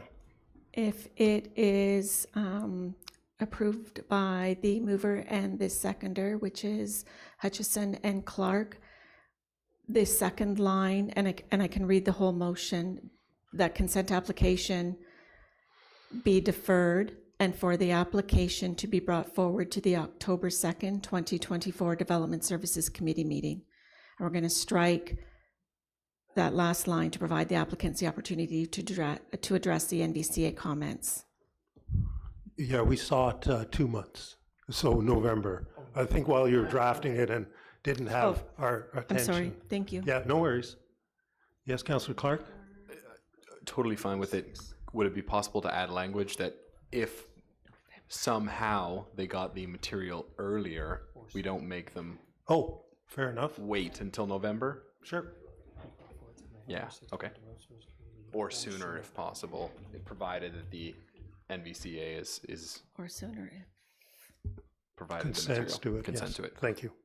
Or agrees to the compliance.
Mr. Chair, we've amended the second line, that consent application be deferred and for the application to be brought back to the next available Development Services Committee meeting. So it'll be generic. If it's able to come back to October or November, the earliest would suffice. Okay, thank you very much. And I can reread the motion. Does anyone wish to have it reread? I don't think so. Okay. No, and I'm sorry, Councillor Hutchison, you were in agreement as well. Please, as the mover, thank you. Okay, so the mover and seconder are in agreement with the amended motion. And may I call a vote on the motion, please? All in favor? The motion is carried. I'd like to thank everybody for their participation. Mr. Partridge, thank you. Either through written or oral comments, and a copy of the current decision will be mailed to the applicant, agent, and anyone who has submitted written or oral comments during the hearing in regard to the application. Thank you very much. And with that, we conclude the hearings of the day, and we move on to the reports of municipal officers. Ms. Morrow, I believe you're present here. Would you like to provide any comments with regard to report number FI 202415? Yes, hi. Hello. Good evening, everyone. The staff report before you this evening was prepared to provide you and all the stakeholders a summary of the upcoming changes to the township's development charges. As detailed in the attachment to the report is a 2024 DC study and draft bylaw, which was attached. This update ensures that we are aligned with the Development Charges Act and legislative changes, and prepares us for the next phase of our growth here in the township. The changes to the Development Charges bylaw are crucial to ensure we continue collecting fees to support key growth-related infrastructure projects, such as roads, water, and recreational facilities, without overburdening our existing taxpayers. The township has been working very closely with Watson and Associates to develop the new DC background study, which includes an updated growth forecast and an assessment of our future infrastructure needs. Based on this, we are proposing adjusting DC rates for residential development. The proposed change reflects a slight increase in our DCs, which is represented in my report, and which will ensure that our population grows and the necessary infrastructure is in place to support it. Non-residential rates have been slightly adjusted downward, striking a balance between encouraging business growth and ensuring that commercial and industrial development also contribute their fair share to the infrastructure that they will rely on. The information provided this evening has been available to the community as legislated on our website and social media since August 23rd. Also on August 21st, a notice of a upcoming public meeting was publicized through, again, our website and social media regarding the statutory meeting that is scheduled on September 11th. We are looking forward to hearing feedback and gathering input from developers and other stakeholders, and we will bring those comments back to council in a follow-up report before the final approval of the DC bylaw on October 23rd. I just wanted to mention also that Byron Tan, who helped us at Watson and Associate, is online, available for any questions, and as well as myself. Thank you. Thank you very much, Ms. Morrow. Any questions or comments from members of the committee? No, seeing none, I think you and Mr. Tan have done an excellent job of preparing this document and getting us launched for the next phase of development in the community, and we want to thank you for all of that.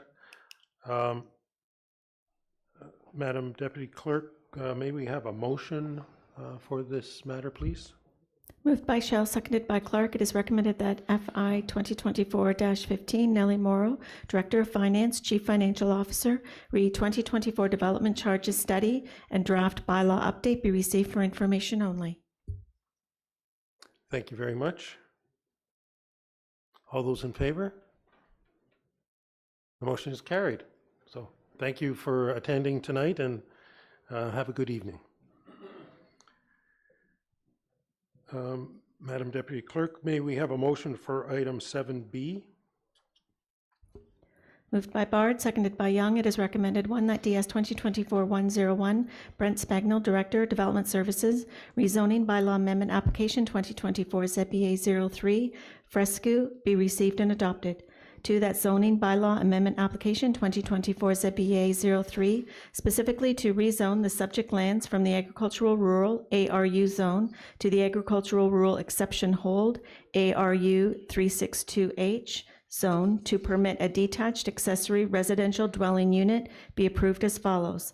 Permit a detached accessory residential dwelling unit, permit a maximum height of 6.1 meters, 20.0 feet, permit a maximum floor area of 244.9 square meters, 2,637.0 square feet. 3, that staff bring forth the appropriate bylaw for council's consideration. And 4, that the applicant be advised of committee's decision under the Director of Development Services signature. Thank you very much. Any questions or comments with regard to the motion? Seeing none. All those in favor? The motion is carried. Matter 7B on the agenda, excuse me, 7C. May we have a motion for 7C, please?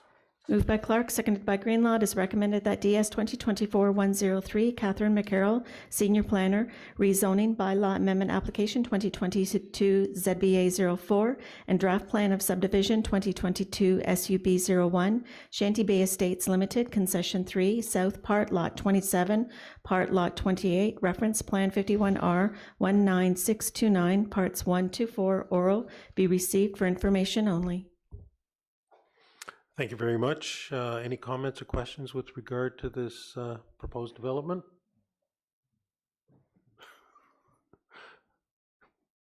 Seeing none. All those in favor? The motion is carried. May we have a motion for item 7D, please? Moved by Hutchison, seconded by Bard. It is recommended, 1, that DS 2024-104, Brent Spagnell, Director, Development Services, Rezoning Bylaw Amendment Application 2024 ZBA 09, Monkman, be received and adopted. 2, that zoning bylaw amendment application 2024 ZBA 09, specifically to rezone the subject lands from the shoreline residential SR zone to the shoreline residential exception SR 363 on Schedule 5 to zoning bylaw number 9795 as amended to permit an accessory building that exceeds maximum provisions for height and gross floor area be approved as follows. Permit an oversized detached accessory building for storage purposes. Permit a maximum height of 5.77 meters, 18.9 feet. Permit a maximum gross floor area of 147.4 square meters, 1,587.0 square feet, not to be used for human habitation. 3, that staff bring forth the appropriate bylaw for council's consideration. And 4, that the applicant be advised of the committee's decision under the Director of Development Services signature. Thank you very much, Madam Deputy Clerk. Any questions with regard to the motion? Seeing none. May I have the vote, please? All those in favor? The motion is carried. Item 7E on the agenda. May I have the motion, please? Moved by Greenlaw, seconded by Hutchison. It is recommended that DS 2024-110, Catherine McCarroll, Senior Planner, Rezoning Bylaw Amendment Application 2021 ZBA 15, 12 West South Inc., 9647 Highway 12, be received for information only. Thank you very much. Any questions with regard to the motion or the proposed development? Seeing none. May I call the vote, please? All in favor? The motion is carried.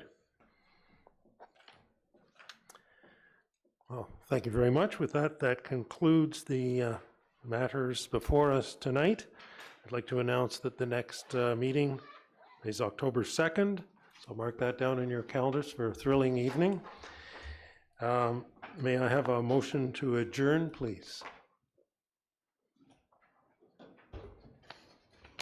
Moved by Young, seconded by Shell. It is recommended that we do now adjourn at 7:36 p.m.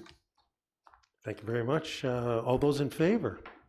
Oh, so nearly unanimous. Thank you very much. And thank you, everyone.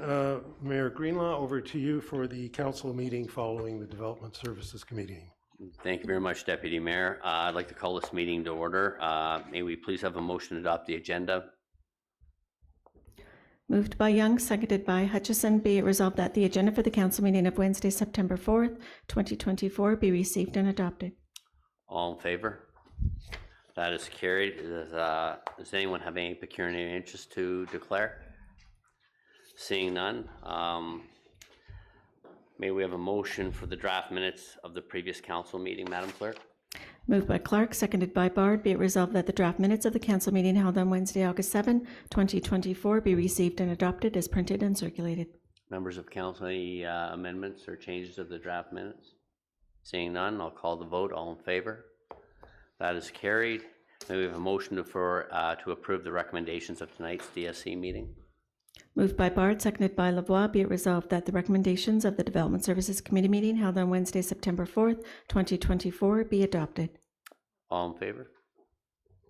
That is carried. May we have a motion for the draft bylaws? Moved by Shell, seconded by Young. Be it resolved that bylaw numbers 2024-092, 2024-093 be read a first, second, and third time passed, be engrossed by the Deputy Clerk, signed and sealed by the Mayor. Any questions with respect to the draft bylaws? Seeing none, I'll call the vote. All in favor? That is carried. May we have a motion for the confirmation bylaw, Madam Clerk? Moved by Lavoie, seconded by Clark. Be it resolved that bylaw number 2024-095, being a bylaw to confirm the proceedings of the council meeting held on Wednesday, September 4th, 2024, be read a first, second, and third time, passed, be engrossed by the Deputy Clerk, signed and sealed by the Mayor. All in favor? That is carried. May we have a motion to adjourn, please? Moved by Hutchison, seconded by Shell. Be it resolved that we do now adjourn at 7:38 p.m. All in favor? That is carried. Thank you very much, and everybody have a great week.